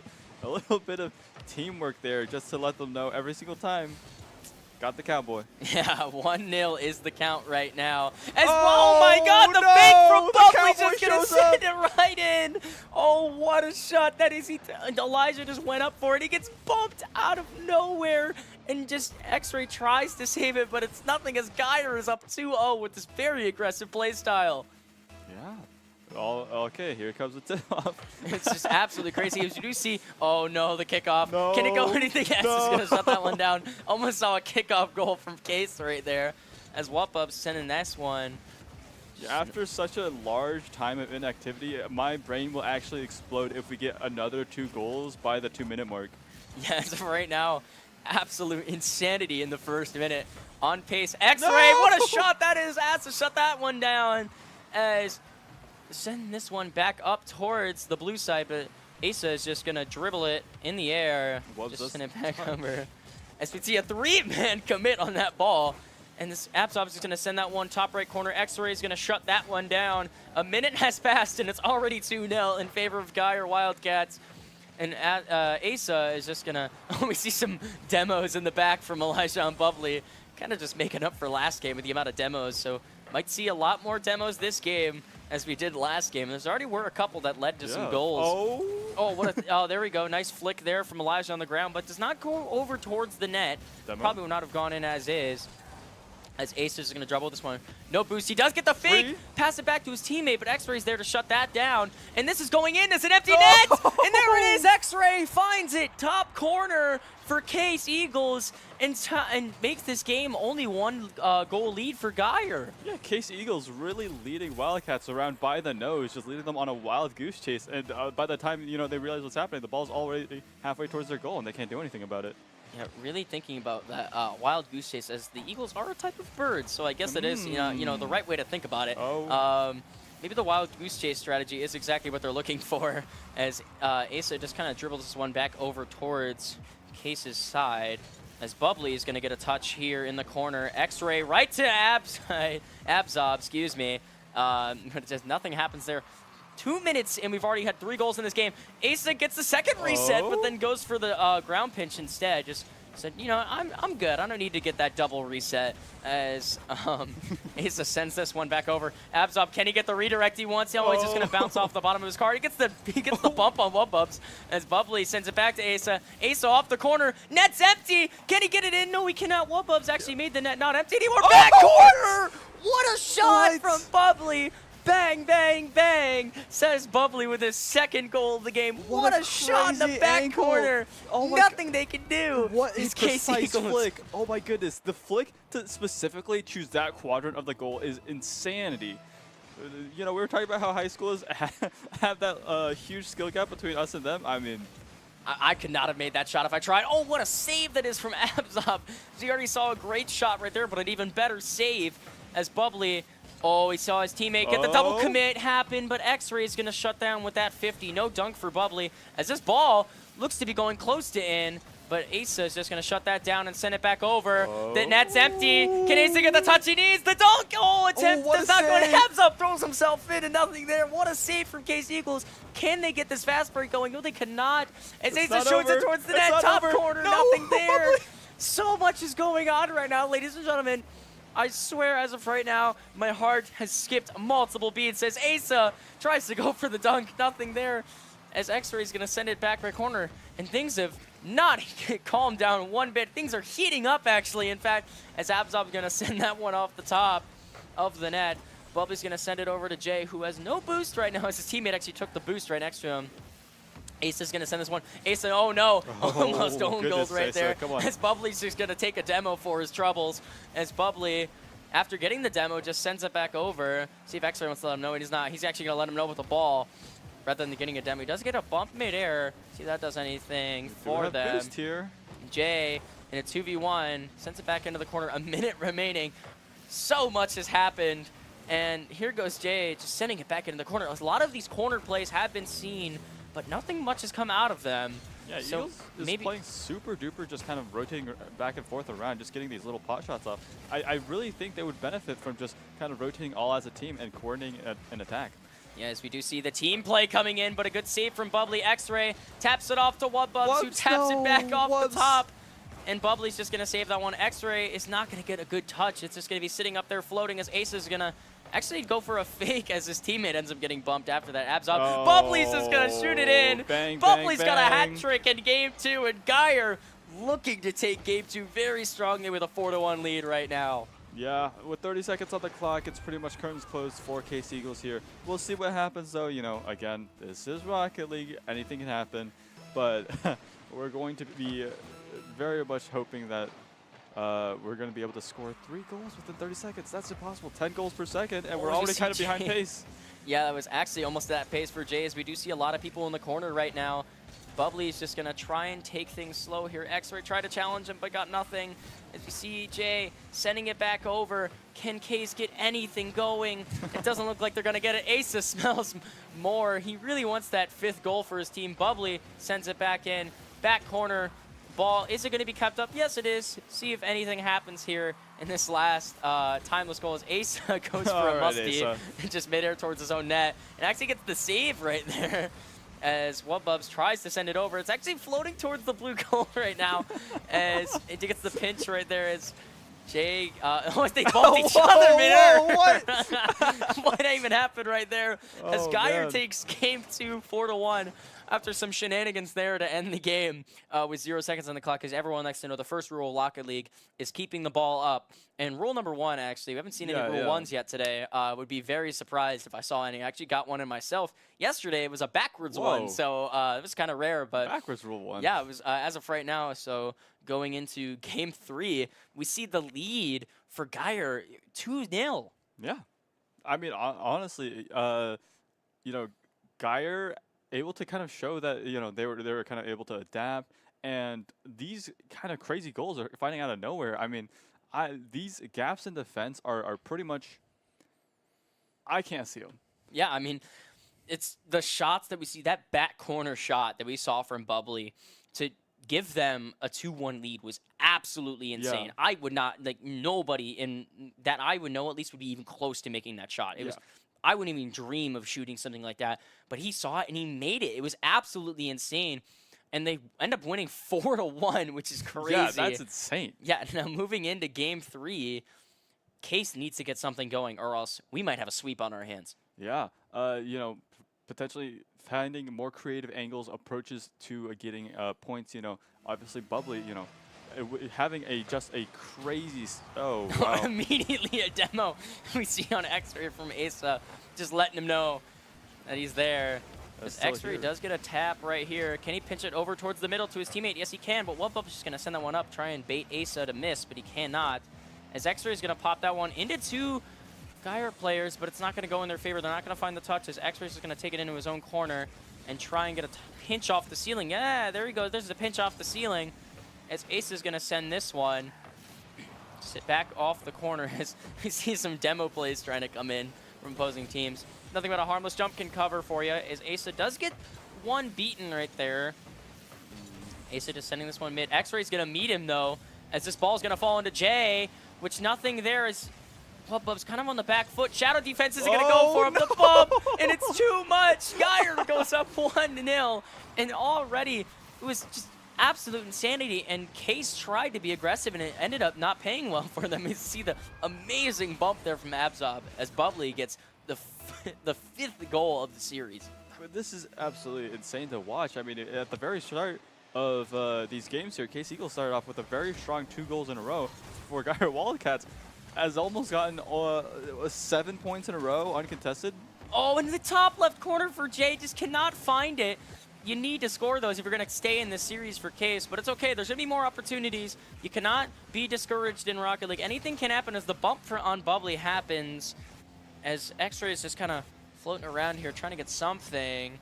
As Geyer, after being top 3 in Nationals last year, they're trying to prove a point that they can do even better than last year just in their regional tournament. Can they get just this momentum they have going, just proving a point to try and shut down Case? Asa just mustying all over the place, and X-Ray's gonna find kind of just a cupcake of a shot, though.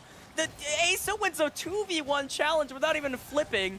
Good card control right there. Is we do see 2 of them kind of chasing right here, so can't really go for those right now. Even if you're up 1-0, you need to be remembering your rotations if you're Geyer. Even if you're up, anything can happen if you don't rotate.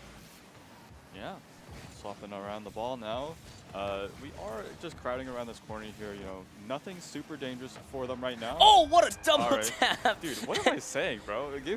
as we heard, we literally were just saying that barely anything was happening, and then Ace is like, okay, here you go, here's a double tap, and just sends it right in. As man. Wolfups can just sit back and watch. Yeah. And it is now 2-0 Geyer. Yeah, you kind of saw Jay going for the defense there, but his line wasn't super solid there, and you know, Asa was just able to kind of blow right past him.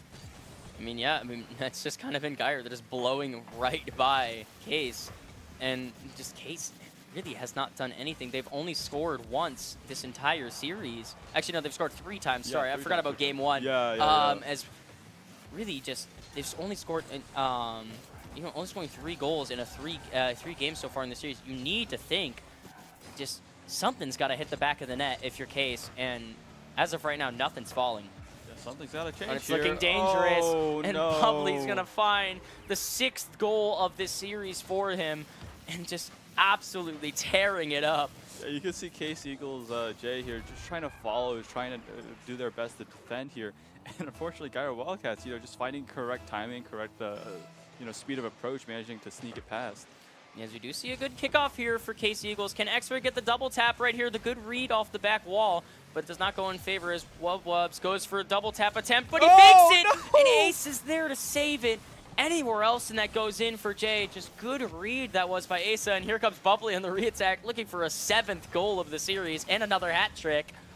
Because it's 3-0 in favor of Geyer Wildcats. Case is not done yet. They need to get something to keep this series and game going as the save comes in from Jay. And it almost looks like kind of open at the moment, but Bubbly's there just to make sure nothing happens as Wubub's going to get a tap. But Bubbly's going to shut that down. X-Ray needs to be forced to be on defense as Apsob's just going to back up to his teammate. Asa is going to send that one in. Bubbly's not there to find it, but is going to back up and send it in the corner, make X-Ray miss. Makes another man miss. Can he make a Jay miss? No, he cannot. As Asa comes in immediately again for the counter attack after already having attacked. Oh, double Asa, reset attempt on the buddy. pass. Asa, X-Ray gets the epic save as Wububs just sends it back into the corner and just bumps it to his teammate. X-Ray sends this one over. It gets demoed immediately by Asa, just shutting everything down as Geyer right now. The redirect attempt from Jay does not happening right there because you do see 2 players go up for that ball. Jay gets a nice shot but just does not find the back of the net. As 50 seconds left remaining. Jay, can he get the challenge in? Yes, there it is. X-Ray finds the back of the net for the first goal of this game for Case. Can a comeback happen in this last 45 seconds? It might. I mean, look at that. X-Ray just be like, this ball is going in, and I'm going to make sure of it. Just ramming in full speed, shoving that in. Yeah, I don't know. Case Eagles here, that goal felt very, very awkward, it didn't really fill me with confidence in the way that, they know what they're, how exactly to shut down Geyer Wildcats. It felt more, just an awkward situation for both teams, and they managed to scramble out a goal. Yeah, as we see 30 seconds left remaining, so really, as you see the ball in the hands of Geyer, as we see Asa gets one flip reset, but X-Ray shuts that down. 20 seconds left remaining now. They need this fast break to go in their favor if Case is going to have anything, but it doesn't look like it. Asa going for the 17th musty flick this game. As Wubub's trying to send it middle, Asa shuts down X-Ray, and that demo might have just shut down the dreams of Case, getting a 2-1, but there it is. 3-0 in favor of Geyer. The 3 seed winning 3 straight games and just shutting down any potential comeback that Case might have. And now here we are going into game 4. Who saw 3-0 coming going into this game? I surely didn't. No, not me. And I certainly didn't expect Asa to repeatedly attempt to just flex over and over and over on the other team there. I mean, do you think Asa's just asking their team if they can have the ball just to do that? I mean, honestly, you've seen it so many times. It's just really just to put speed on the ball. I mean, kind of just looks like he's freestyling out there. Yeah. And really is. I put much respect out there if you're doing freestyling in a match like this and just showing out for your team. As Bubbly, actually, I would like to talk about that for a second. Bubbly has 6 goals this entire series. Yeah.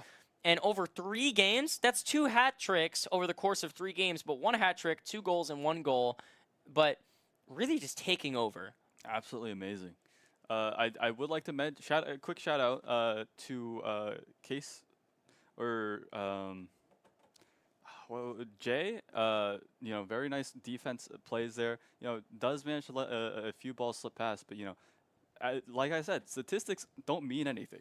Yeah, Those they could don't. just be flukes. Like, Especially in gaming. They really Yeah. does not mean anything as we are heading into Game 4 right now. Can Case keep their hopes alive of holding up the 1 seed and being the champion as X-Ray is going to float this one on over off the ceiling, already trying to be aggressive. They're coming out swinging. Can it do anything for them as Ace is going to find this one off the back wall? Where's the musty attempt? Oh, nothing there as you just go for the flip reset. I love this guy. And Jay just kind of just sends it back over as X-Ray finds his teammate, but Apsop, good save right there as Wubub's just trying to get something going. Yeah, Absol is truly an unsung hero of Wildcats here, always managing to just play back, be patient, get some solid defense going, and not letting Case Eagles get anything started. Yeah, and right now, Bubbly kind of chasing X-Ray. He actually does find the demo. He is seeing some color of orange, as whatever we'd like to say, not red, but as Absol sends that one back over into Bubbly, who just finds that harmlessly. But X-Ray, can he get the second touch? No, he cannot. Bubbly's going to send that one off the top and just take immediate control of it. And then Asa's going to just take this one up. Oh, no, there's the flip reset. One. He gets the Oh, second another flip one, reset, and it goes in! Dude, no. Double flip reset from Asa, making it look easy out there. Here he goes. He gets one, gets the other, and it just goes right on in. And Case Eagles on the back burner right now.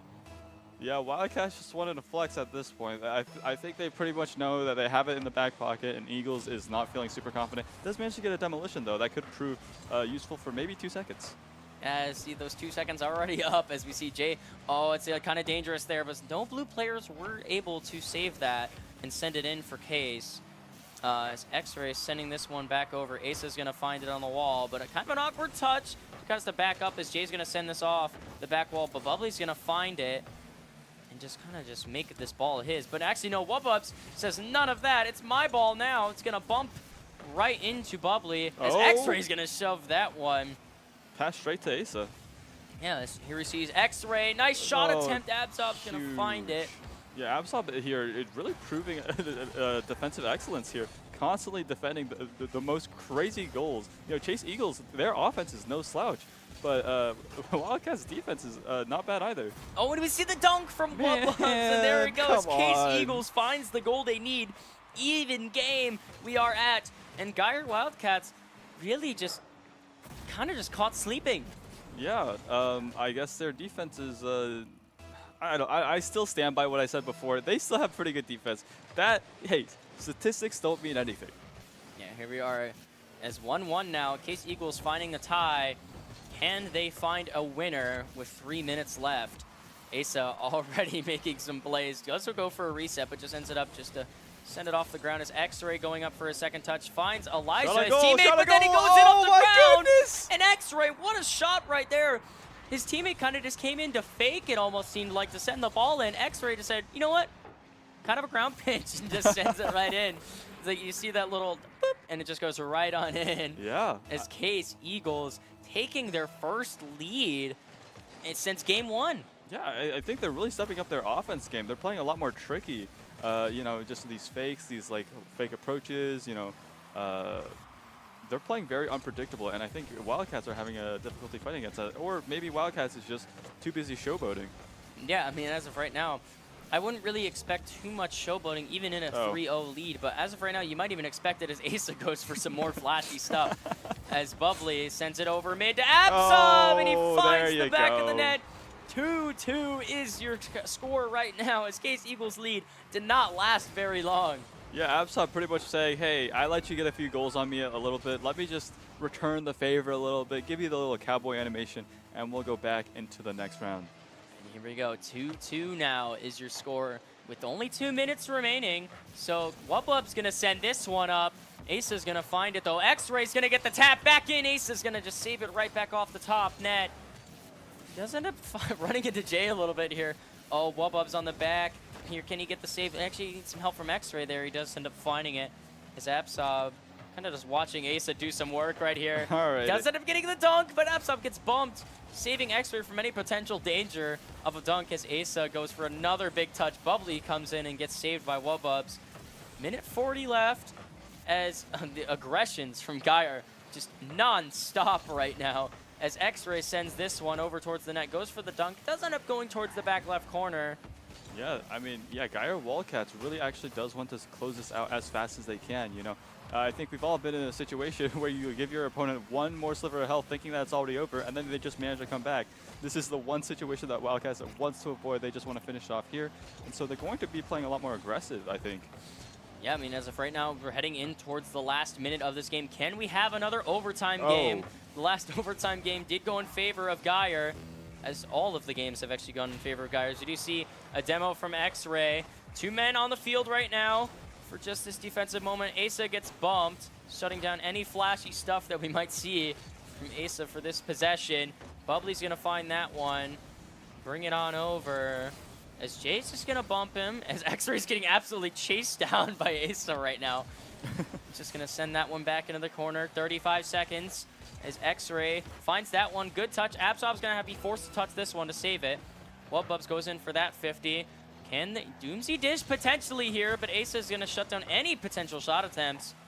20 seconds left remaining. Case looking very aggressive right now. 15 seconds left remaining. Jay sends that one middle. The shot from X-Ray, top corner, it's in! And there it is! Case Eagles, with 12 seconds, have taken the lead for the first time since the first game.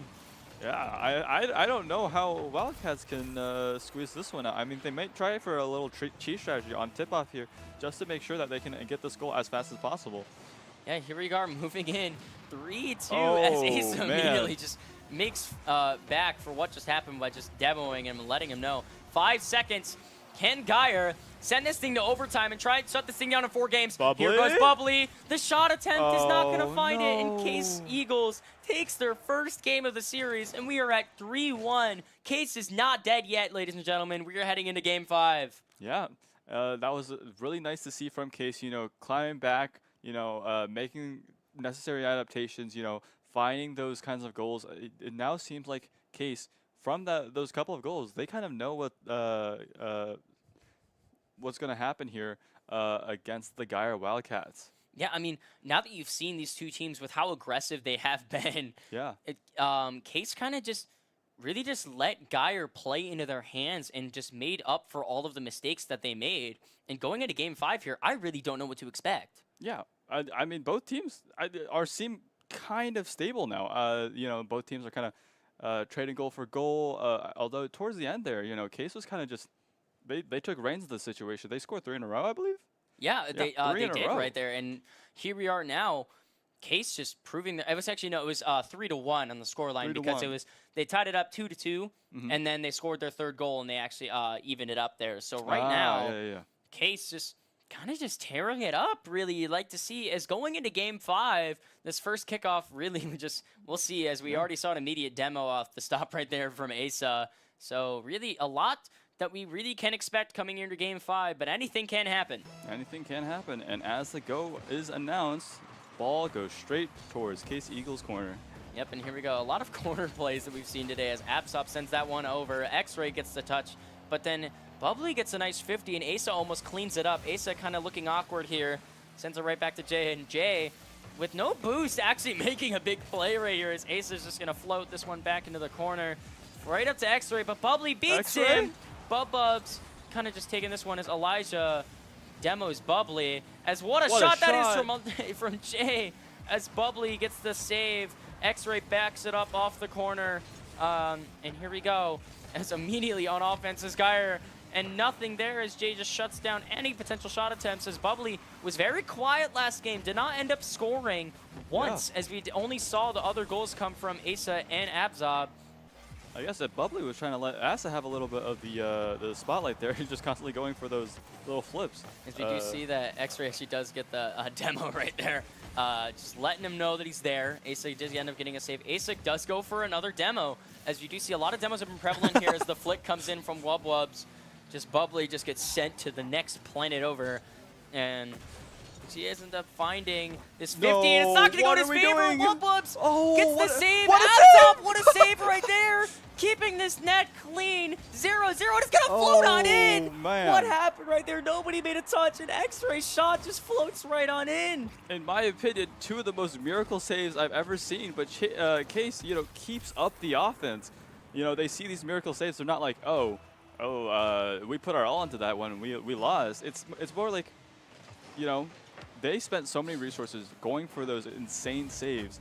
Our next shot on goal will be a lot easier because they're lacking those resources. Yeah, speaking of shots on goal, see a nice little ceiling shot from Bubbly right there.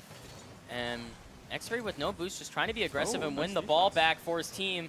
But Wubub's just trying to grab some boost, just trying to make something happen. Bubbly with no boost, tries to get somewhat of a fake going, knowing that there's no boost in the tank. X-Ray sends it back over to the blue side. Wububs gets beat here by Bubbly. Bubbly's going to send that one back down to his teammate. Actually, no, he's going to take it himself. Can he get the corner? No, he cannot, as Jay sends that one back. Asa sends this one middle. A miss right there from X-Ray, flying right on over. As Asa sends this back one to Bubbly. Bubbly does get a flip reset, but doesn't end up using it as Asa tries to go for another touch. Jay sets that one down. X-Ray gets a nice little shot towards the end, but Abzup shuts that one down.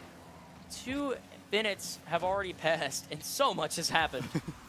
Yeah, we're going to have to expect a goal for... Oh, and the flip reset there right as you said, are. expecting a goal. Asa finds the flip reset and just shuts down any potential. Oh, now that is a slow-mo you want to put in your highlight reel right there.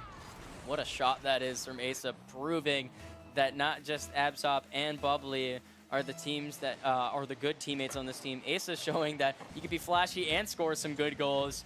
As you do see the 1-1 tie right now in Game 5. As we see X-Ray go right no back. longer a tie, right as I say it, his second goal of the game. Yeah, I think there's only one defender there. Yeah, they were completely out of shape to properly defend that goal. I don't think they were expecting it. Yeah, X-Ray just came flying on in as we do see this middle kickoff potentially. If we might see another demo on this kickoff, as we have seen in the past, we see X-Ray getting absolutely mollywopped right there in the corner, while on the side is Bubbly. Almost went for a musty flick, as we saw Asa has done quite a few bit of those, but no boost in the tank, can't really do much there. Bubbly taking this one off the top, starts to send it down to Asa, but cannot find him. X-Ray, wide open net. Can you get the tap in? Yes, he can! X-Ray gets the hat trick, sends it in for Case Eagles, and gets a 3-1 lead. I don't know what's going on. Wildcats, they seem to have such a solid defense, and for these 3 goals, it just seems so... I don't know. It seems so poorly defended, if I could say that.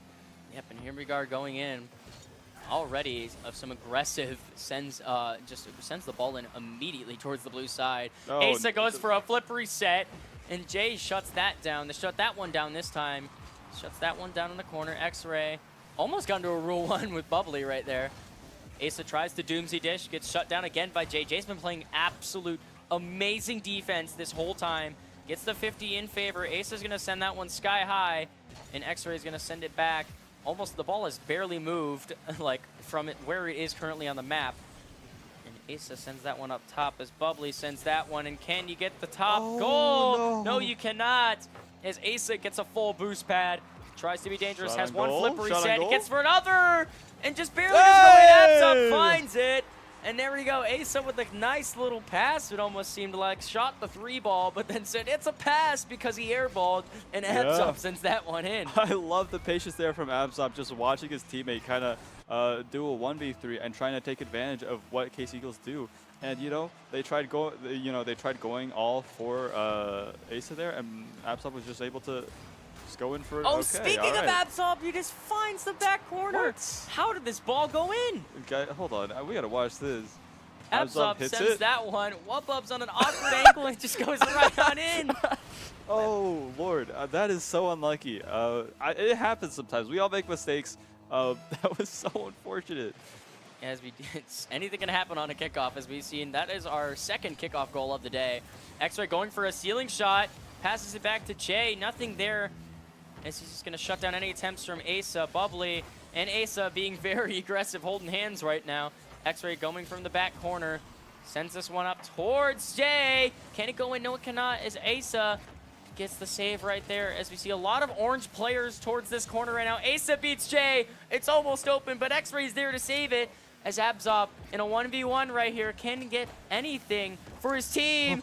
He does end up getting the tap right there. Jay sends this one towards the corner. 30 seconds left remaining. Bubbly Nice demo. absolutely takes out Jay.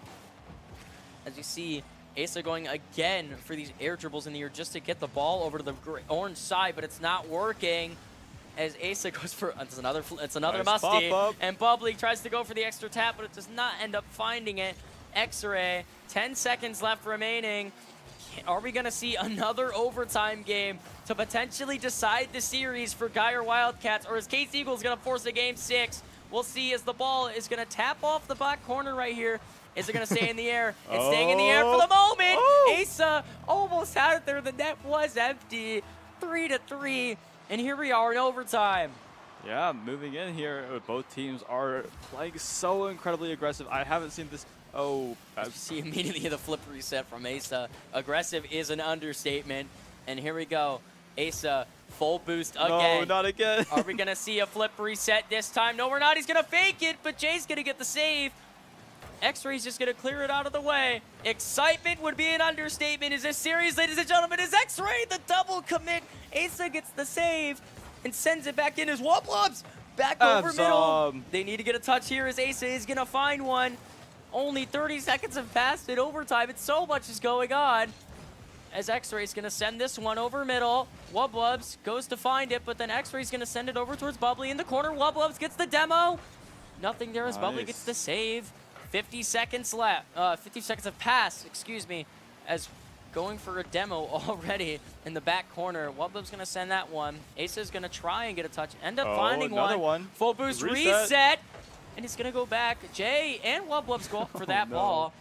Man, Asa really wants to end this with a flip reset. Yeah, but just cannot find it right there. It's Abzop. Oh, there he gets goes. demoed. Asa tries to go for it. Abzop coming in, sends that one off the back of the wall. Wubblub's playing a stalwart defender, not letting anyone pass into the goal. Just absolute defense, wanting his team, trusting his teammates to kind of take over for him. Yeah, a minute and a half has passed here in overtime, and we've seen a lot of shot opportunities, but a lot of great saves as Wubblubs goes up to meet Asa. And we see Bubbly come in, get a good touch, and Asa is going to shut it down. And there you are. Geyer Wildcats are your HSEL Central Regional Champions, taking down the #1 seed Case Eagles 4-1 in a 4-3 final score. What an amazing match. I really have no, Wildcats there, what, 3rd seed? Yeah, they were the 3 seed. Yeah, excellently done. They kind of played with a lot of experience. They seemed very comfortable in their roles. Asa, even with the flip resetting, I don't know if that's optimal. Who knows? It did work a lot for him. Did work, but who knows if that's really necessary. What an excellent match. Yeah, I have no other comments. Do you? No, that's all we really have for you guys. After that, we have one more match scheduled for you guys today. It will start around 8 p.m. EST for you guys, 5 p.m. for those watching on the West Coast, as we actually are heading over to the West Coast as we're going to go to the West Regional Finals for you guys, and we will see you guys in a bit.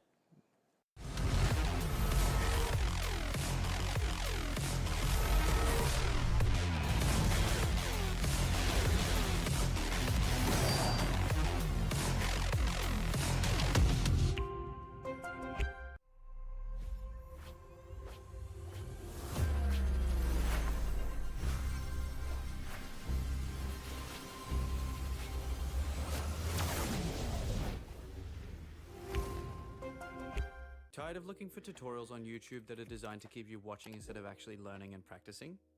Well, look no more. Here at Valor, we prioritize only relevant information so you can apply it in-game instantly. Sign up free today at valoresports.com.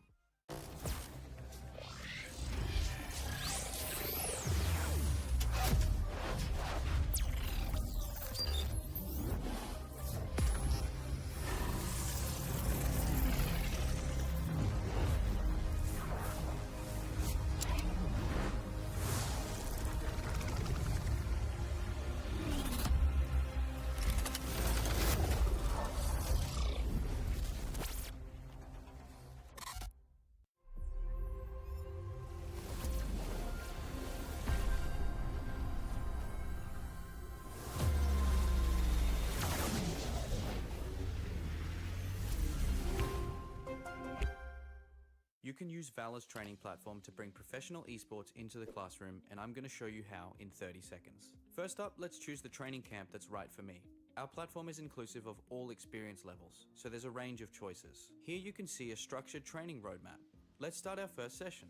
Now I can scaffold my esports teams using learning, quizzes, and training. See, wasn't even 30 seconds. You focus on play, we'll do the rest. Sign up for free today at valoresports.com and take your program to the next level.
They're a lot like goodbyes.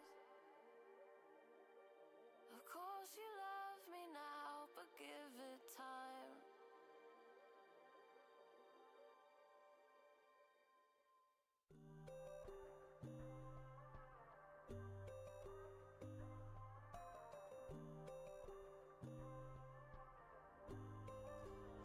So you wanna go to war with me? You're talking like you think you're royalty.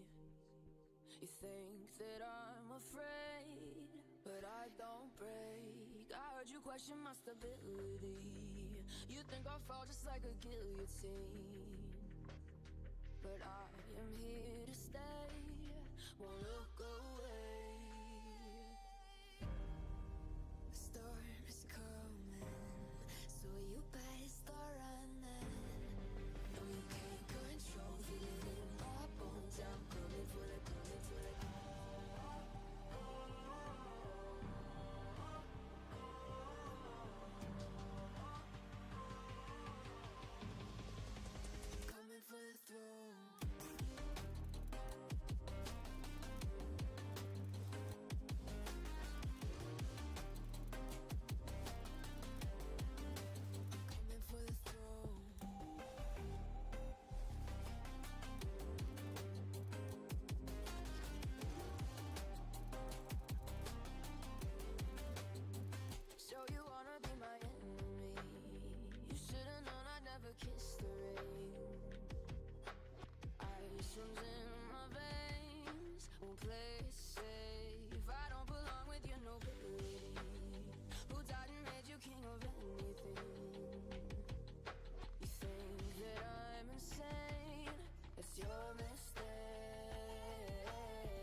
shaking underneath, trying to take me alive.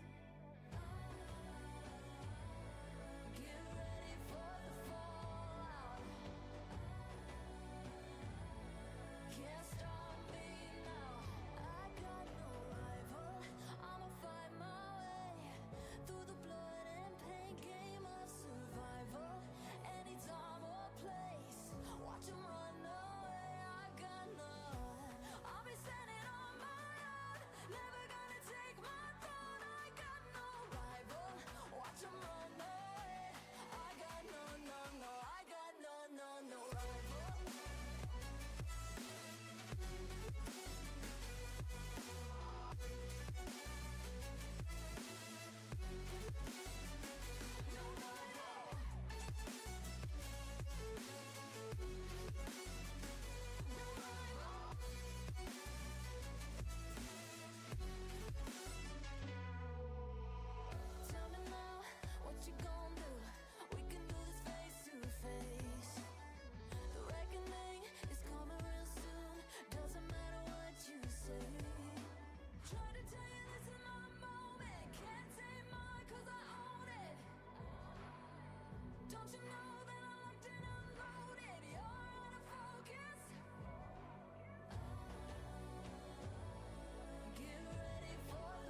touch, but I'm still here. We were young, we were kids, it was something rare.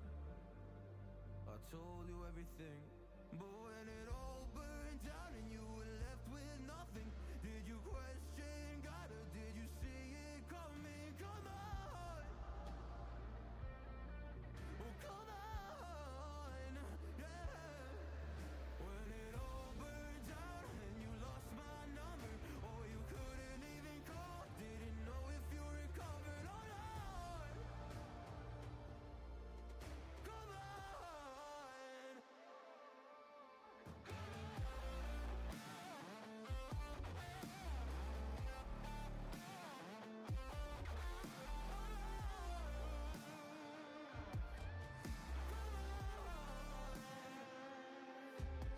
When it all burned down and you were left with nothing, did you question God or did you see it coming? Come on, come on. You were someone I trusted with all my heart. Always understood where I was coming from. You cared about me, but when it all burned down and you lost my number, or you couldn't even call, didn't know if you recovered or not. Come on, come on.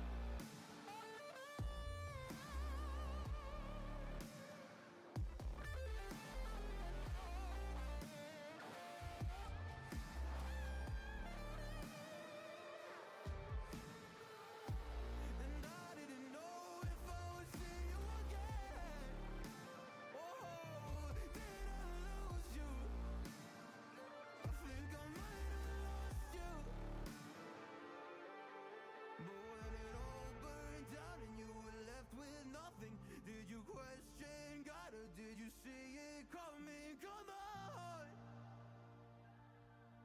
oh come on, yeah, come on. Gave you all that I could give, but it wasn't enough. Oh, oh. Tried to show me how to live when I was numb. And why did I never listen when you would listen to me and make the wrong decisions, resisting the help I need? Oh, I know I could have done better. Oh, to keep you next to me. They say to blame it on the weather. Oh, hell no. I could have done better. I could have done better. I could have done better. I could have done better. I could have done better. To keep you next to me.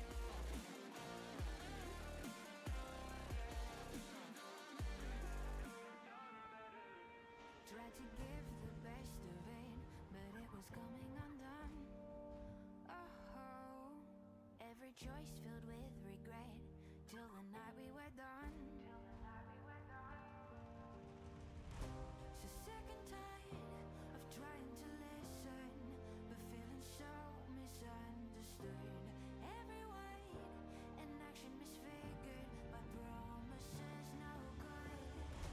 And why did I never listen when you would listen to me and made the wrong decisions, resisting the help I need? Oh, I know I could have done better. Oh, to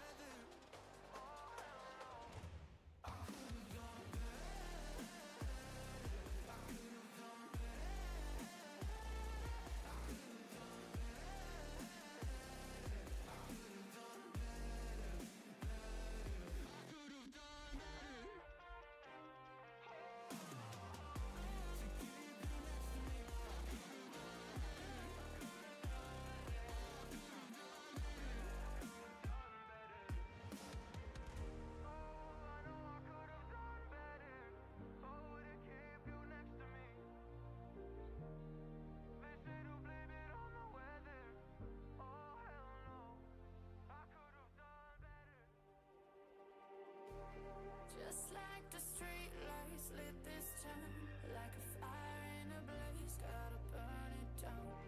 Can't be afraid to leave this out. We got this far, don't know how. I see danger in your eyes. They know we'll burn down the night. Coming just like the sunrise. You know that we gonna let it rain. Tonight we gonna let it rain. Tonight we gonna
payback, payback, yeah, you better take that. You could call me selfish and critical, I could take the blame. Just like I could take a match and send it up in flames. Don't say I didn't warn ya, this might hurt, but that's just karma. Better take that. Call it payback. Don't say I didn't warn ya. Stay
scream until our last breath, every heartbeat.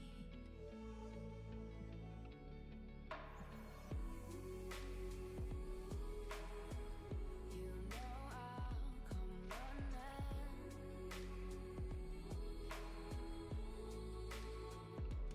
If you go to war, then I'm going with you. Pick up my sword, yeah, there's nothing I won't do. When you sound the alarm, when the chaos is rising, leading the charge, yeah, I'm coming, I'm fighting. Swear on the breath that I breathe, I'll never retreat, yeah, I'll be your army.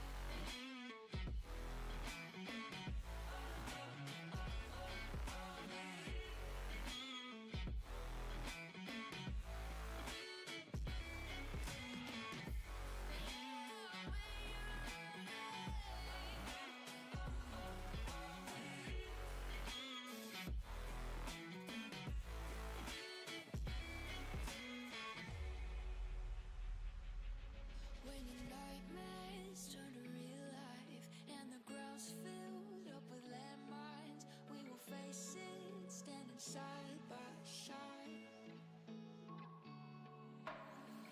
You know I'll come running when you need. I'm coming. You know I'll come running. If you go to war, then I'm going with you. Pick up my sword, yeah, there's nothing I won't do. When you sound the alarm, when the chaos is rising, leading the charge, yeah, I'm coming, I'm fighting. Swear on the breath that I breathe, I'll never retreat, yeah, I'll be your army.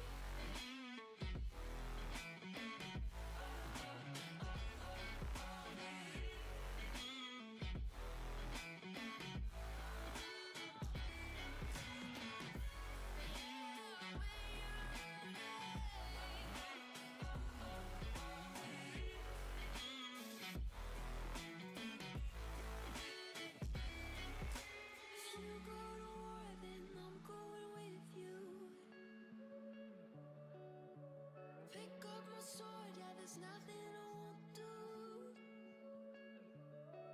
When you Welcome back, everybody, to the HSCL. We are now going into the Western Regional Finals. This is going to be Franklin High School versus Corner Canyon High School, the 1 seed versus Yeah. the 2 seed. This is the first time we've seen this today. My name is Cole. I'm joined here by my friend Patrick. We're going to get you guys into this final match of today and our last stream of the semester. Yeah, something that you may want to look out for in this particular match is that both of these teams have fought before, and I do believe the reason why the number 2 seed is actually the number 2 seed is because they lost to the number 1 seed.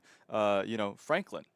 Franklin High School actually won 3-1, so they might actually have a bit of an edge going into this. Historically, I believe the first game that we saw today, the higher seed won, and the second game that we saw, the lower seed won in a pretty convincing fashion. So, Yeah. Seeds don't really matter too much. It's more about, what the players are kind of feeling, how they've kind of prepared going into this match, and how, whether or not they have that teamwork to kind of make stuff work right now. You Yeah. know? I mean, really thinking about this as, you think about Franklin being the 1 seed, they've only dropped 2 games Yeah. this entire time. And that's absolutely nuts. But then you look on the other side in Kenyon, they haven't dropped any. They haven't lost a single game the whole tournament. And it's like Yeah. absolutely insane. And now here we are. Franklin has bested them before. Thinking now that Franklin has lost 2 games so far in this tournament and Kenyon hasn't lost any. But even with that experience against them, I feel like Yeah. Franklin, might be the one to hand them their first loss and potentially win themselves championship. If you're on a win streak, right, you have that confidence. You have that kind of how do you say? It's like you feel like you can win on anything. You're on the top of the world, and if you're confident, you play well, and you can just kind of carry that momentum into the finals, and maybe just sweep, really quickly, just kind of win out the game before your other team can kind of get used to it. Having a win streak is such a big confidence booster, and honestly, that's all you need to really win games. No matter what, you always need a win streak and anything. As we all would say, the demos have been huge today, so maybe we might see some demos in Oh, this game as well, as we hopefully. are actually going to head into game 1 for you guys here in just a moment. as the teams are actually ready to go. The kickoff is counting down right now, so we'll get into that for you guys right now. Here we go. Corner Canyon High versus Franklin High School. What are we going to see in these West Regional Finals? As we already starting off strong with already going towards the corner. We've seen enough of that today.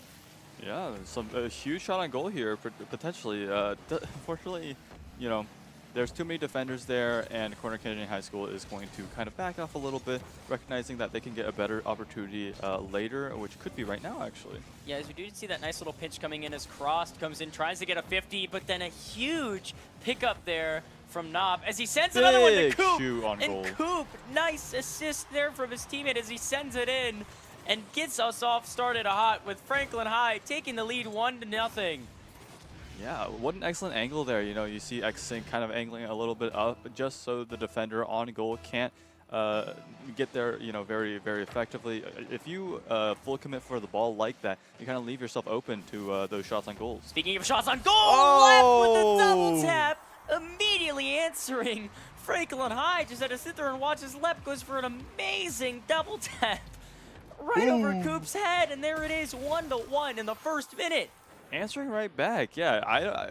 We haven't really seen this quick back and forth yet. You know, goal after goal after goal.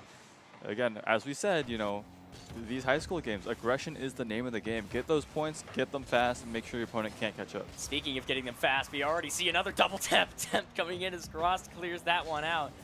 As we've seen, Corned Beef trying to make some taps here, just trying to push it up as Coop goes in for a potential bump on Lep. He does end up finding one in the demo, actually. As we do see XSYNC trying to make some work right here. Lep just kind of watching his teammate go in for the 50 as Cross tries to make a shot on goal. Here comes Corned Beef for the 50, nothing there.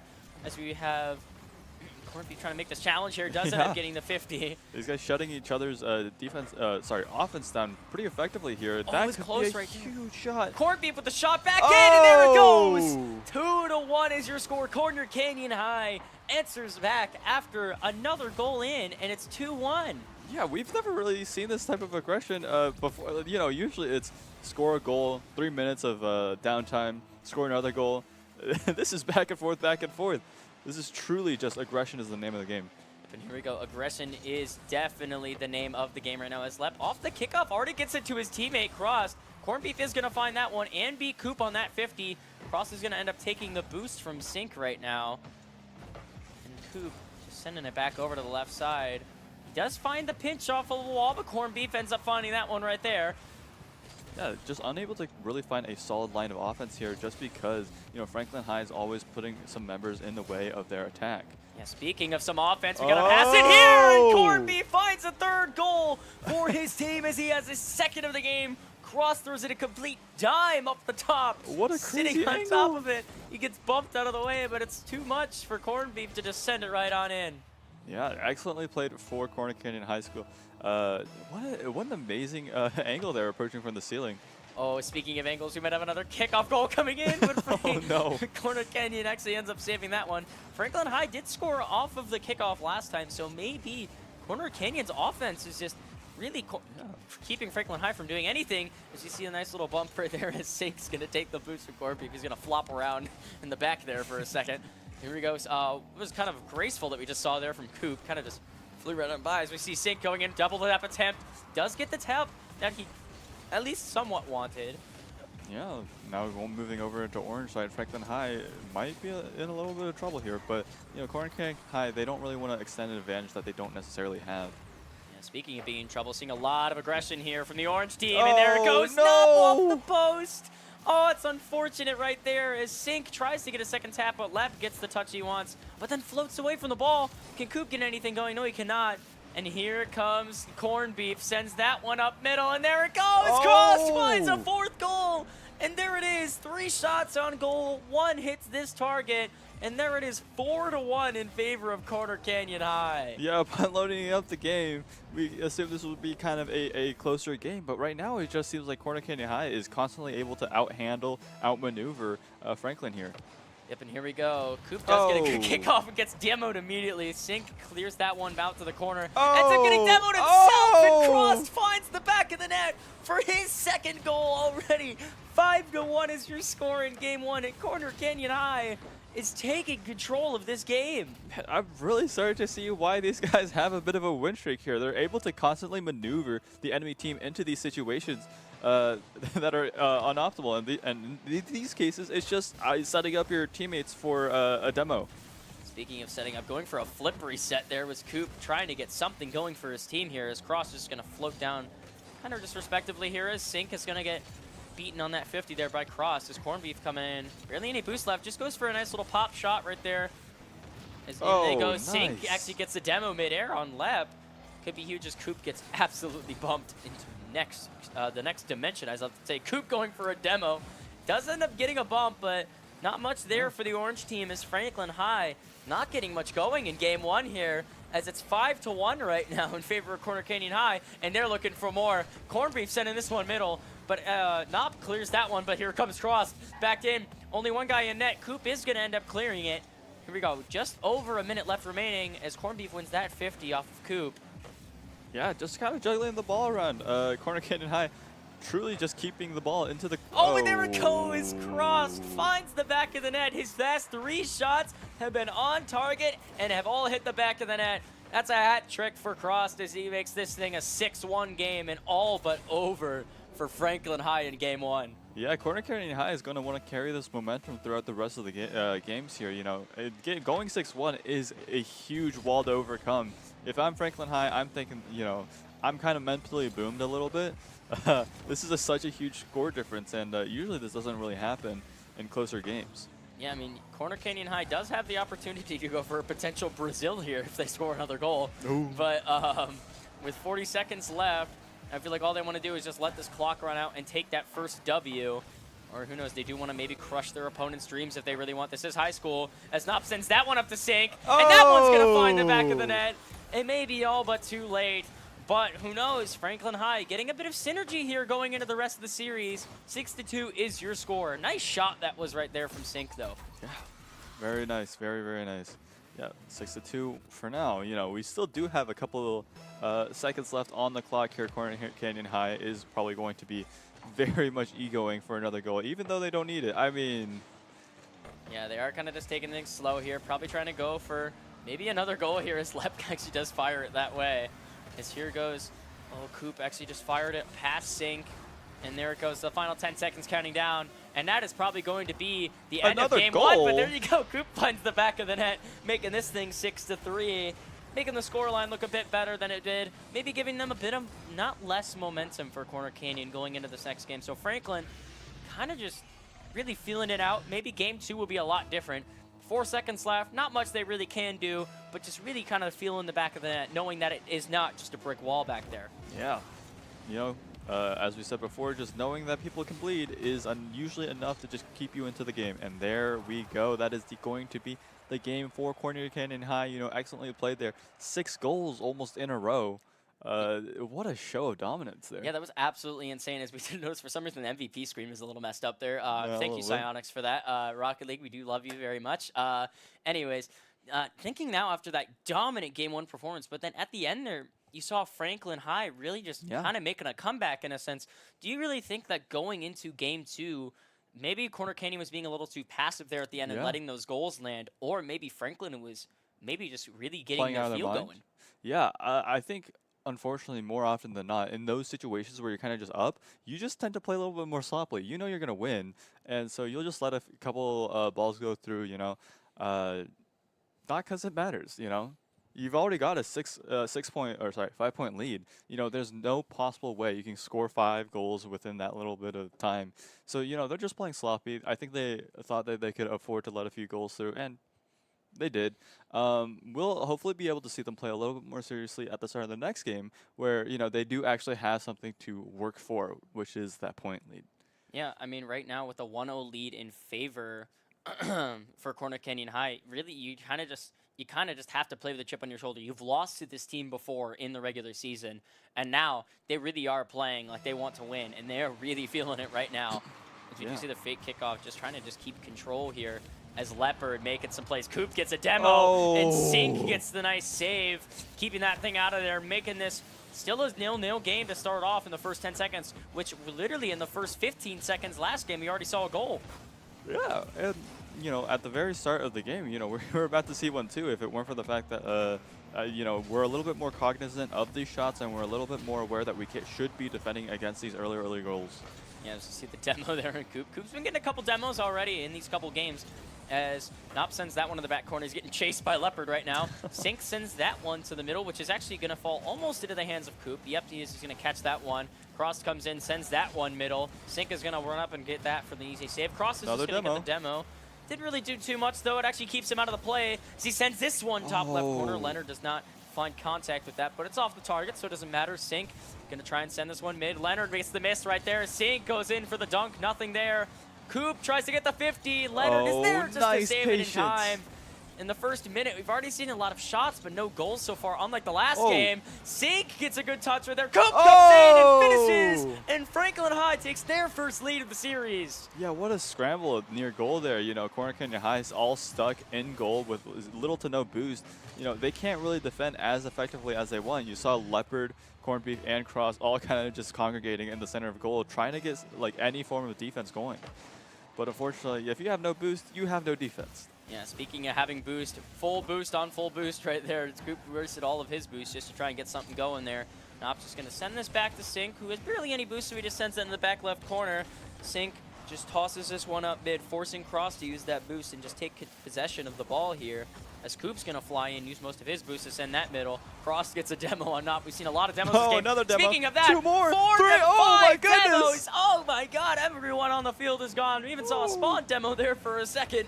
As that one goes in the back of the net, and Leonard catches Franklin High sleeping and finds the back of the net on the right side, 1-1. I mean, yeah, they all pretty much just respawn. They don't really have any resources to speak of.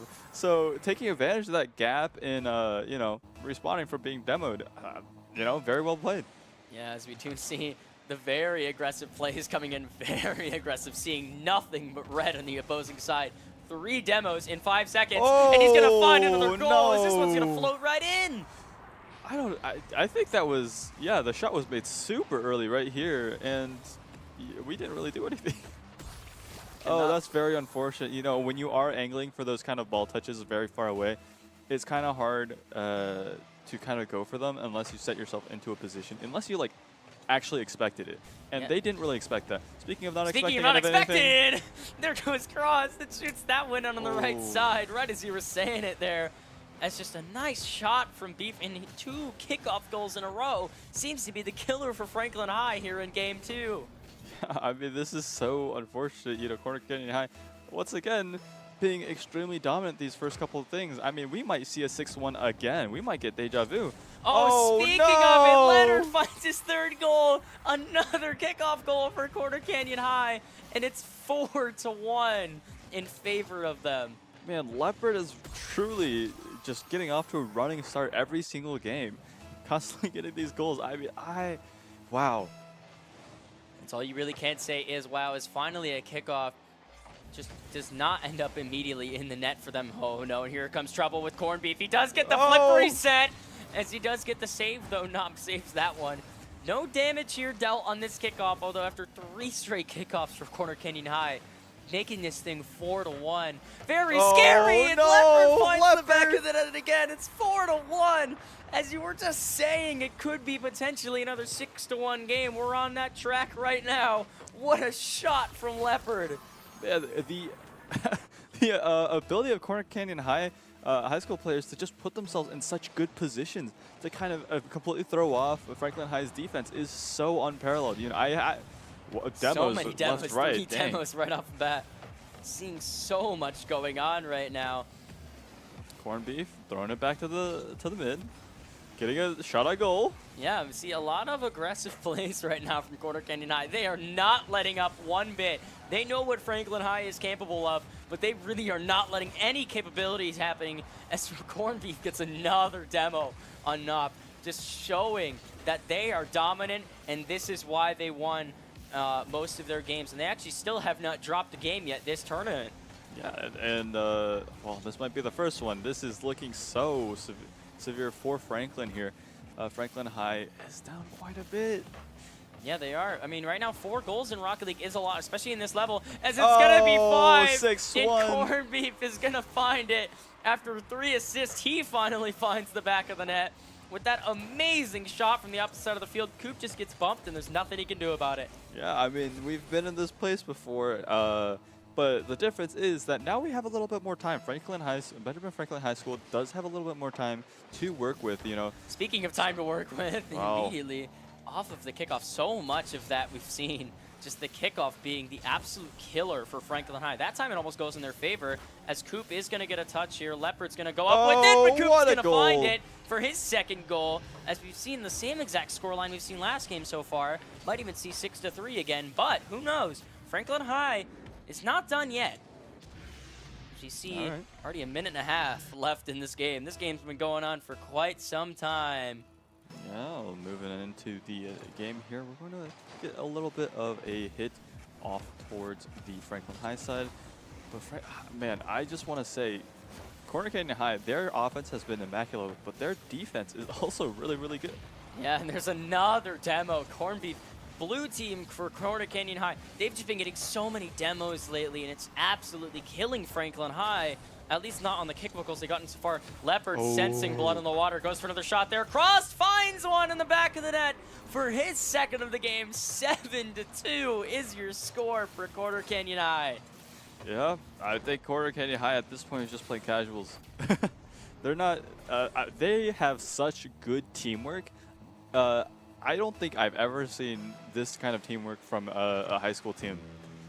I mean, yeah, right now this team really is one to beat. You could even think that it looks like an RLCS team with how good they're playing right now, as Sync tries to put a stop to it, as Corned Beef just finds that one and just takes it to the side. And Sync is going to find this here. Maybe go off the wall. He's actually Coop. He's going to leave it to Coop. Coop is going to go for that, but then he gets beat by Leonard. Sync goes for a power Crossed. shot underneath, Oh, but Corned Corned Beef Beef gets the save. Shutting down their net right now. Corner Canyon High are not letting another goal go in. Potentially, they might want another one. Oh, yeah, I mean, ball's now in Franklin's court, and Corner Canyon High might be able to get a pretty crazy shot here. Oh, speaking of crazy shots, what? Leopard with the 5th goal of this game alone. What a shot. A fadeaway flick. And as you can say, Corner Canyon High, Barca, 8-2. Very nice, very nice. 18 seconds on the clock. Benjamin Franklin High is not going to be expecting anything too much here, as are the casters here. Yeah, really, 15 seconds left. Franklin High, there's not much you can really do in this situation. You just need to put a goal in at this point just to maybe feel something going into Game 3. And Leopard's going to get a double hat trick. Unnecessary. It's 9-2 in favor of Corner Canyon High. Now, if you really think about it, do you think that Corner Canyon High is burning all the goals they could potentially score in this game, or are they just letting it on? I don't know, man. At this point, they're really just burning through. Cross gets another demo. All right. It's absolute slaughter in here. Sync's gonna send that one over. Coop's gonna try and catch it. He is gonna find it, but this And one's gonna that's fall gonna harmlessly go. to the ground with a final score of 9-2. Corner Canyon High came to play, and they most definitely are not playing any games. With the stats, I expected these games to be a lot more even. I don't know what's going on with Benjamin Franklin High School. These games look super highly unfortunate. I have no idea what's going on. Corner Canyon High is kind of just putting the other team into the dirt. This is like one of the first sweeps that we've seen that has been truly a sweep. I mean, as of right now, it is 2-0 in favor of Corner Canyon right now. But if you think about it, there are 7 games in a series for a reason. Maybe that was just a really bad game where Franklin was playing way too aggressive and they were just letting those easy goals go in. A lot of open nets happened, but they were also caught on the back foot a lot when Corner Canyon just came in on a 3-team push and kind of just let it go in, because at that point, Franklin was too aggressive, and after that, Corner Canyon went more aggressive back, and with 3 players up, there's not much you can do. Right. And there is one thing that these teams can do is potentially sub in another player. Maybe Benjamin Franklin High School has another player that they could potentially sub in, which would lead their team into greater victories. You know, maybe someone who's a little bit more cool-headed and can kind of lead their team a little bit more, have better teamwork. But who knows? It's looking pretty dire. I don't know what I would do in this situation. I mean, yeah, as of right now, Yeah. just thinking for these two teams, it's just Franklin High, you're the 1 seed, and you're already down 2-0. You know you've beaten this team before. You just need to think back to when you beat them originally and what you need to do again. Yes, that was a best-of-5 series when you won 3-1, but this is best-of-7. This really proves who is the creme de la creme and who is the best. Right. You do have 2 games of analysis that you can make right now before you even get into the next game. And we'll see if they have properly prepared. We do... I don't know if there's a sub in, but... No, there is not. As we do see, same teams for both sides. So potentially, just kind of talking it over as we did have a bit of a pause between those 2 games. As we see very aggressive already, pancake attempt from Knob. They really need something going. Franklin High, they do. Yeah. Leopard's just going to bang this one to the opposing side, but get demoed by Coop in the Nice. process. Corn Beef's going to send that one in. That's going off the crossbar. Sink is just going to get a nice little 50 right there. Can he get another touch right here? Yes, he can, but it's kind of a lackluster touch as Leopard's just going to send this one up to his teammate Corn Beef, and to find another demo as Coop's just going to get the save, but that's an unlucky one. It's just going to go up, and Leopard, what a save from Sink, keeping his team from taking a 1-0 deficit. As it's the first minute of the game. There's so much going on. Crossbar not being kind to him there. It's the first minute. We've seen so many shots on target, but a couple saves there, and one of them was from the post. Yeah, now we're moving into the orange side here. A little bit of a more aggression coming out of Corner Canyon High School here, just trying to get the ball towards the goal, and unfortunately not really able to get anything started. Yeah, as we see Coop coming in back towards the back shot. Nothing right there. Cross gets a save right there. Oh no. Oh, and speaking of, Corn Beef actually just hits the top right there. Nothing there. Corn Beef gets a demo. So many demos have been coming in from Corner Canyon High on this side. Yeah, I mean, these are some good challenges from Franklin High. They must have talked about it, because a lot of these goals that Corner Canyon High are trying to go for are being stopped midair by Franklin High. Yeah, speaking of midair, Sink kind of just caught that one midair and just backed off of it and went and got some boost. As no one's there to save that one, Sink just needs to bounce it off his head and get it away. As they're just taking a chill pill, it seems, right now, as Sink's going to send this one into the corner, send it up mid. Is Coop there to find this one? Yes, he is. He's going to find that one middle. Oh, 3 versus 1. And here we go. And he does actually get up, getting it clear, is crossed. The boost is stolen by Coop, though, so he could be huge for that. Nop does get a good touch and Sink. Oh, what a save by Beef. Just getting there just back in time. As Coop comes in, wins that 50. Can Nop get lucky with the touch here?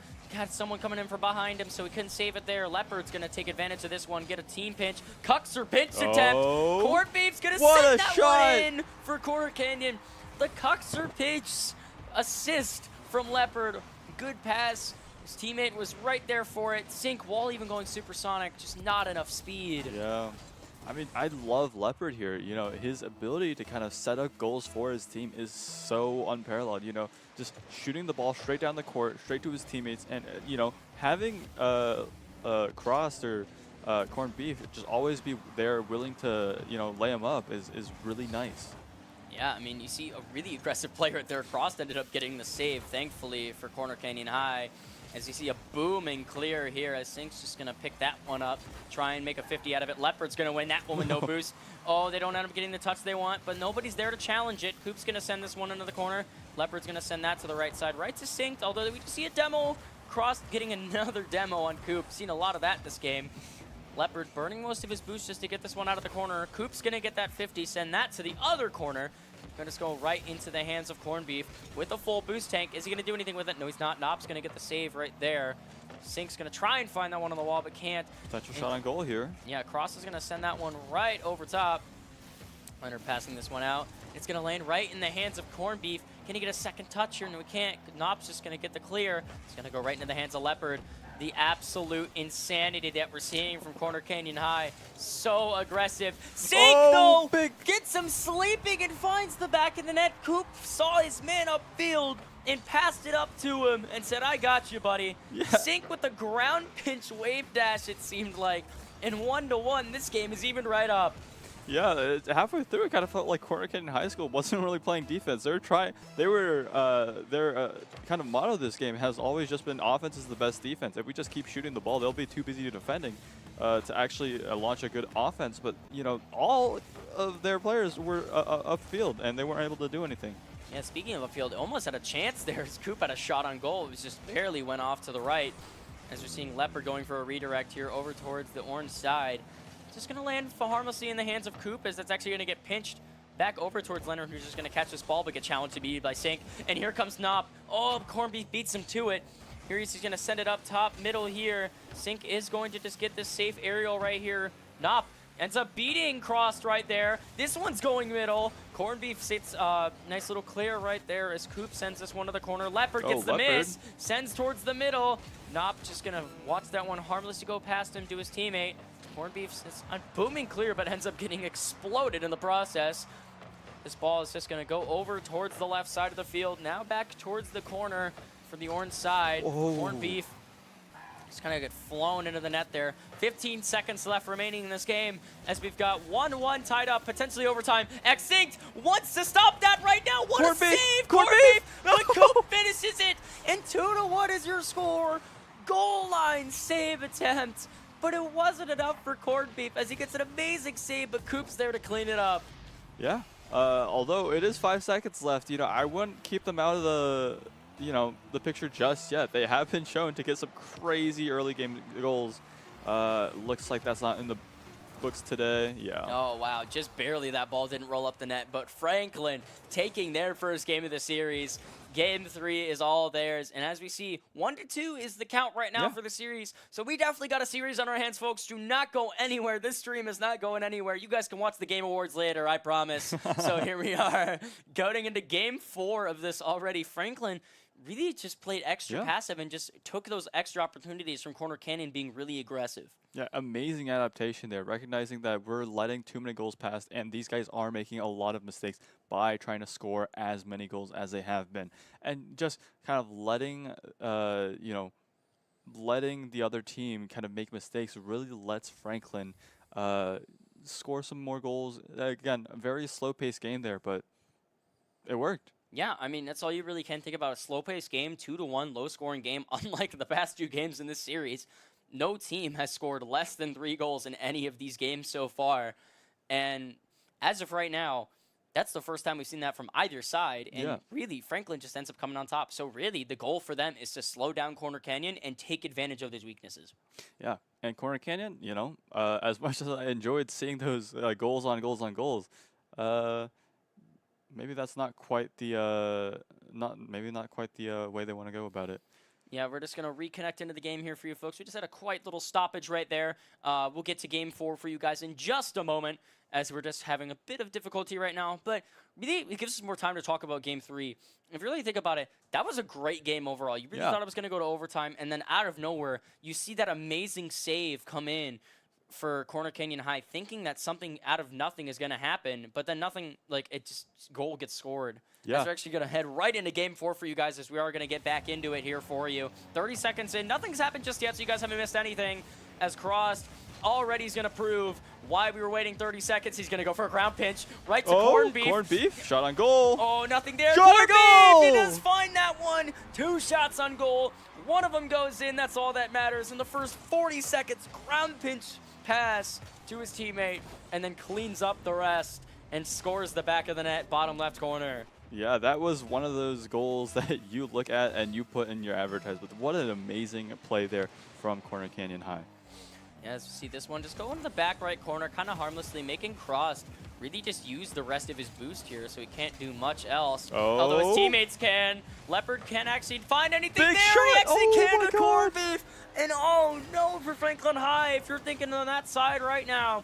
2-0. Corner Canyon High, I said you could slow him down, but you definitely can't stop him. Yeah. First minute of the game, already 2 goals in. It looks like Corner Canyon High went into the lab and they came up with the solution to Franklin High's adaptation, and that is just to simply be more aggressive. Yeah, I mean, you thought they were aggressive enough the past 3 games in the series. Well, here they are already on fire. As Cross is already going to try and take this one up, but that's actually good touch for Franklin High. It's just going to fall harmlessly in the corner. Sink's going to send this one middle, and Coop's not going to find it just in time. We see those two demoing each other. We're kind of a 2v2 right now. Linder's just going to harmlessly send that one to the right side. Nop's going to lose that challenge, but Sink's going to save him, pick up his buddy right there. Cross is going to send this one down. Gets the second touch. Coop gets a big clear, though. Finds his teammate, sending this one over towards the back of the net. Leopard needs to get a touch here if he wants not to be aggressive. Coop, actually, they both ended up leaving that one. And that one's going to go backside. Sink sending that one up again. Here comes Leopard trying to do something. As we see, hilariously, Nop goes past that ball. It was almost beautiful. Coop sends this one towards the middle. Leopard trying to make something happen. He actually is making something happen here with no boost, but nothing's going to get found out of there. Sink going to right over Corned Beef. Can he get anything with that? No, Cross is just going to harmlessly find that one. Yeah, ball's just going around. I mean, yeah, Corner Canyon High is still going for these ridiculous shots, but they really just only need to play defense here.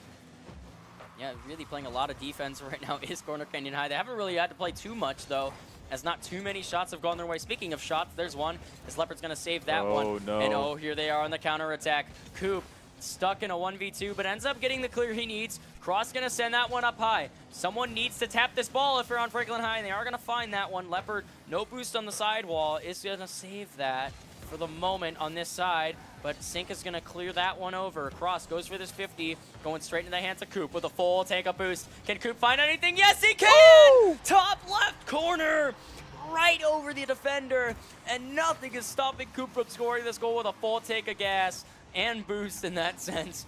Leopard can't do anything about that. 2-1 in favor of Corner Canyon High still. Yeah, what an excellent play from Coop. I mean, we want to talk about people who just have mechanical prowess. There's one of them.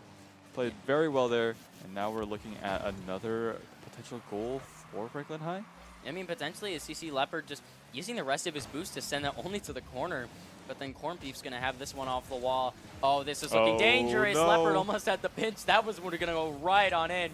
Cross gets beat here. Can Coop get the second touch he wants? No, he cannot. Oh, it's right to Sink, who's going to send this one middle to Nop. Nop into 3 guys, a triple commit, if you may. That was a commit if I've ever seen it. That one's going in, but Cross is going to save it. Minute and a half left remaining. Franklin High needs something to go their way if they are to tie up this game and this series. Not going to send that to his teammate. That one's going close towards the net. Beef has to clear that one. Leopard gets a nice redirect there right towards Coop, who's going to take it in the back corner. Minute 20 left remaining. Leopard sitting and waiting. Does not get anything. He actually beats Cross as well. He gets another one. All of them are beaten. The net is open, but Sink isn't going to find anything. Nop gets it over Corned Beef. 0 boost goes straight to Coop. The 50 does not go in his favor. 1 minute left remaining, and 1 goal is all that Franklin High needs to tie up this game and potentially go to overtime. Overtime is on Franklin High's mind right now. Corner Canyon High wants to end this thing right now, and Leopard almost did with that goal right there. Nop just kind of sends this one harmlessly towards Corned Beef, but then Sink is ready to pick up almost a good tank of boost, but Cross just there to pick that one up. Coop sends this one. Only defender left is Corned Beef. Thankfully, gets that one. Sink goes down to Leopard. Cross! Oh, what a shot! In the back of the net. It's found for his 9th goal of the series in only game 4. Yeah, I mean, what a crazy shot there. Banking it off and banking it back in is I mean, all of the players of Corner Canyon High have all their moments in the sun. You know, they've all had some crazy goals this series here. Yeah, but Coop has also had a fair share amount of goals, and he might be adding another one to his repertoire right here. Yeah, hopefully at some point, if you're thinking Franklin High, you need to score now, and you got to score fast. 20 seconds left in order to keep this series at 2-2 potentially, but Corned Beef looking to shut this thing down. Double tap attempt, not going to find it, but 6 seconds left. Need to score now. Franklin High's not going to find it. 2 seconds left, and that's all but over. The lead is going to go to 3-1 for Corner Canyon High. This ball is going to float on in with the own goal from Leopard, adding an extra goal to his tick, if you may. 3-2 is your final score, but it's not going to matter in this last second remaining. And Corner Canyon High takes the lead 3-1. Yeah, I mean, they're feeling themselves. Yeah, they shot on themselves, too. I mean, honestly, yeah, if you can just score on yourself and still win, I mean, hey, I wish I had that luck. My teammates love scoring on themselves, and we lose the game no matter what. But, hey, that's just Rocket League for you guys. That's Rocket League, baby. I mean, overall, here we are, our last potential game of the day for you guys. But potentially, Franklin is not going down without a fight. And potentially to send this game to a game 6, what are you thinking for Franklin? What am I thinking for Franklin? Boy, I am not thinking. I'm praying, I think, if I'm Franklin High. You know, these games have gone so poorly for Franklin. If they just want to go back and play even more passive, you know, maybe that'll help them out. I mean, it did help them out that one game, game 4? Or sorry, game 3. But, you know, Canyon High just kind of adapted really fast. Like that, it took them one game to completely adapt and just completely shut them down. Even though they weren't able to score as many goals as they have been for the first 2 games, they don't need to. I mean, yeah, as you have seen, the theme for today is that all of these series have ended in 5 games. So Corner Canyon High really looking to keep that going, but Franklin is not going down without a fight. Let's see, going into Game 5 for you folks out there, a chance to close out the series and the season for us here is the chance for Corner Canyon High going in 3-1 in Game 5. A little bit of a toss in the air right now. You know, Corner Canyon High School just trying to get some neat little ideas of shots on onto the goal here. Yeah, as you're really thinking about that, as Corned Beef already sends this one in, and the lead is already 1-0 in the first 15 seconds. We've seen enough of that this series, and Corned Beef just getting things started. Corned Beef? What? I mean, crazy shot there. Manipulating your opponents into not being able to block is one of the craziest skills to have in this game. And Corner Canyon High School just seems to have that ability in excess. Yep, and this ball is going to land in the hands again of Corner Canyon High, but Nop is just going to send that one back over. Sink tries to get a second touch off the wall here. Not going to go in his favor, though, as Leopard in here on the attack. Not going to find the touch he wants, as Nop's going to send that one right into the hands of Corned Beef, who is not going to get too much of a touch, as Coop's going to send it over him, and potentially for another 50 here. This cross is just going to get it right there into the hands of Sink, potentially, but it's not, as Leopard's going to get the 50. This one's just kind of just going up here harmlessly. Coop's going to find it. Heading on over into the hands of Cross. Oh. Sink right into the post. They're so unlucky right there. Nop almost sent that one in. What a play right there. Just unfortunate on where the ball was placed. Coop does beat that one right there. Double commit from Corner Canyon High, wasting most of their boost. They need to find opportunities, but they can't find much opportunities when Corned Beef is doing that to you. And Coop does get the bump right there, so they can be a little harmless here. But Cross trying to shut things down. Oh, here comes what a Corned shot! Beef and makes things 2-0 in the first minute 15. Yeah, I mean, Corned Beef has been really showing his worth today. This game specifically, 2 games all by himself. Well, not all by himself. He was helped out there a little bit by Cross, I believe. So, again, crazy teamwork. Yeah, I mean, here we are right now. Sink's going to send that one, and Leopard's just going to pinch that off the ground. And just, it's going to harmlessly float in the corner again. Here goes Sink sending this one potentially in. Corned Beef does get the flip, though. The delay not being a pain right there. Corned Beef just sending this one over to the corner. Coop with a full boost tank from his back wall. Sends it off to his teammate Sink, who's just going to send that to the back corner. Send that off the wall. Corned Beef's going to find it, but actually is not. It's going to be a 50. But then it's just going to fall right into his own net. And Corned Beef with his 3rd goal of this game and a hat trick in the first 2 minutes. Corned Beef really wants to win this one, I think. I think he needs somewhere to be. He's got to go somewhere, man. Oh, what a crazy game. Corned Beef really just trying to completely shut down Franklin High. And Franklin High, you know, they haven't really been able to get any solid ideas of offense going just yet. You know, they did have a couple good shots near the beginning, but, well. Yeah, I mean, Corned Beef getting another demo. We've seen a lot of demos from him this game alone. 3-0 is your count for the game right now. Sink trying to get something going for his team. The fake attempt not going to do anything. Is Corned Beef going to find another one? Can he do it? No, he can't. As Coop's just going to send it back over. Cross is going to send it back, right back to the orange side. Leopard going for an amazing touch there at the end. But it's not going to find the back of the net, unfortunately. Sink trying to get the power slide play. This one's sent towards the middle, but harmlessly falls into the hands of Cross. It's not going to be harmless for long as we get a 50 attempt right there. Nop needs to get this 50 in his favor to score a goal, but it's not going to work. Leopard shooting, but nothing is for it there. Nop comes right in for the 50. Nothing, but Sync is going to try and take this up the wall. Corned Beef is there. 2 minutes left in this game and potentially Franklin High's season. Can they do anything at all? And here we go, sending this one over to the left side. Crossed, sending it back over. We've seen so many of these booming clears. This cross finds Nop. He actually is going to take him down. Nice little pinch off the wall right there. And Sync's going to find it. And this game is not over yet. 3-1 is your score with 2 minutes remaining. Really nicely done there. Recognizing that everyone's out and X-Sync just decided to take a Hail Mary shot. Nobody's able to get back in time, and yeah. I mean, yeah, we got 2 minutes remaining. 1 goal per minute for Franklin High is all you have to ask for if you're a Franklin High fan. This Crossed immediately gets a demo here on Coop. And oh my God! Nop! What a read that was, as it's already 3-2. In just 5 seconds, Franklin High has scored 2 goals and made this a 1-score game. Yeah, I mean, all of Corned Beef's work deleted in just a mere few minutes. I mean, almost exactly what Corned Beef did to Franklin High, honestly. We asked for a goal a minute, and they gave us one in the next 2 seconds. Let's see if that can keep going for Franklin High here. Trying to keep their season alive. Musty flick from Sync. Coop tries to send it in, but can't find it. That was the goal they needed. But Nop sends us one over. Very scared. Leopard is right here, but Corned Beef gets the save. Right into the hands of Sync, though, who's going to fall right in the cross. Leopard just going to take this one up. Looking Leopard dangerous. Is pretty good at scoring. Gonna get saved by Sync right there. As Nop making a touch. Kind of a pancake of a touch right there. Coop coming off the ceiling, going right to his teammate. Sync trying to make some plays happen. That one's going to fly right over the top of the net.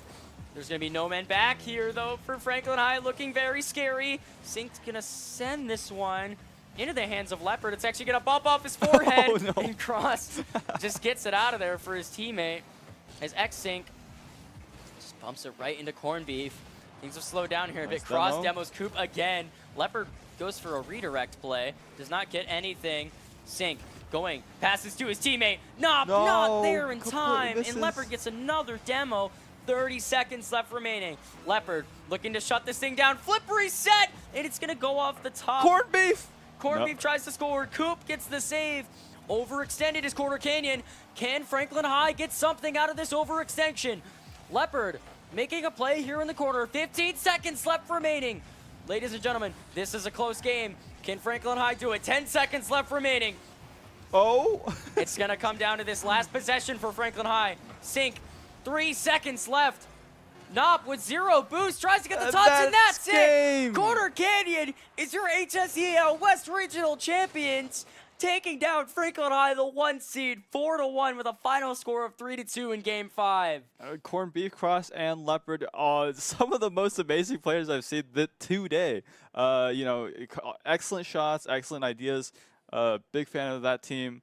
And unfortunately, Franklin High could not get anything done. Very unfortunate. But they also played pretty well. You know, they did actually manage to get one match, and they did adapt pretty well. So yeah, congratulations to Corner Canyon High. Yeah, and congratulations to all 3 of our teams that won today, and all the other 3 teams that did end up falling short today. There's always next season, especially here in esports, and you will all definitely have some collegiate career in some ends. But definitely, we would like to thank you all for hosting us, HSCL, for letting us cast this match in all 3 of these games, especially across all 3 regions. Here at Ohio State, we really look forward to potentially seeing some of you guys here, trying out for potentially the Rocket League team or Valorant teams as we've seen. Or the broadcast team. Yeah, definitely the broadcast team. We'd love to have you guys. But that's all we have for you guys today. And my name is Cole. This is Patrick. We'll see you guys next time.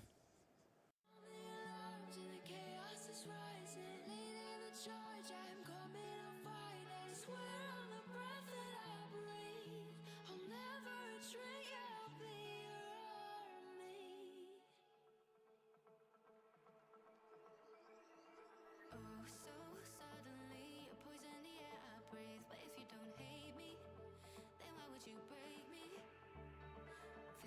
feel it in my bones. I'm about to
So you wanna go to war with me?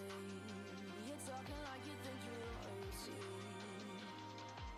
You think that I'm afraid, but I don't break. I heard you question my stability. You think I'll fall just like a guillotine, but I am here to stay. Won't look away. The storm is coming, so you better start running. No, you can't control, feel it in my bones. I'm coming for the, coming for the.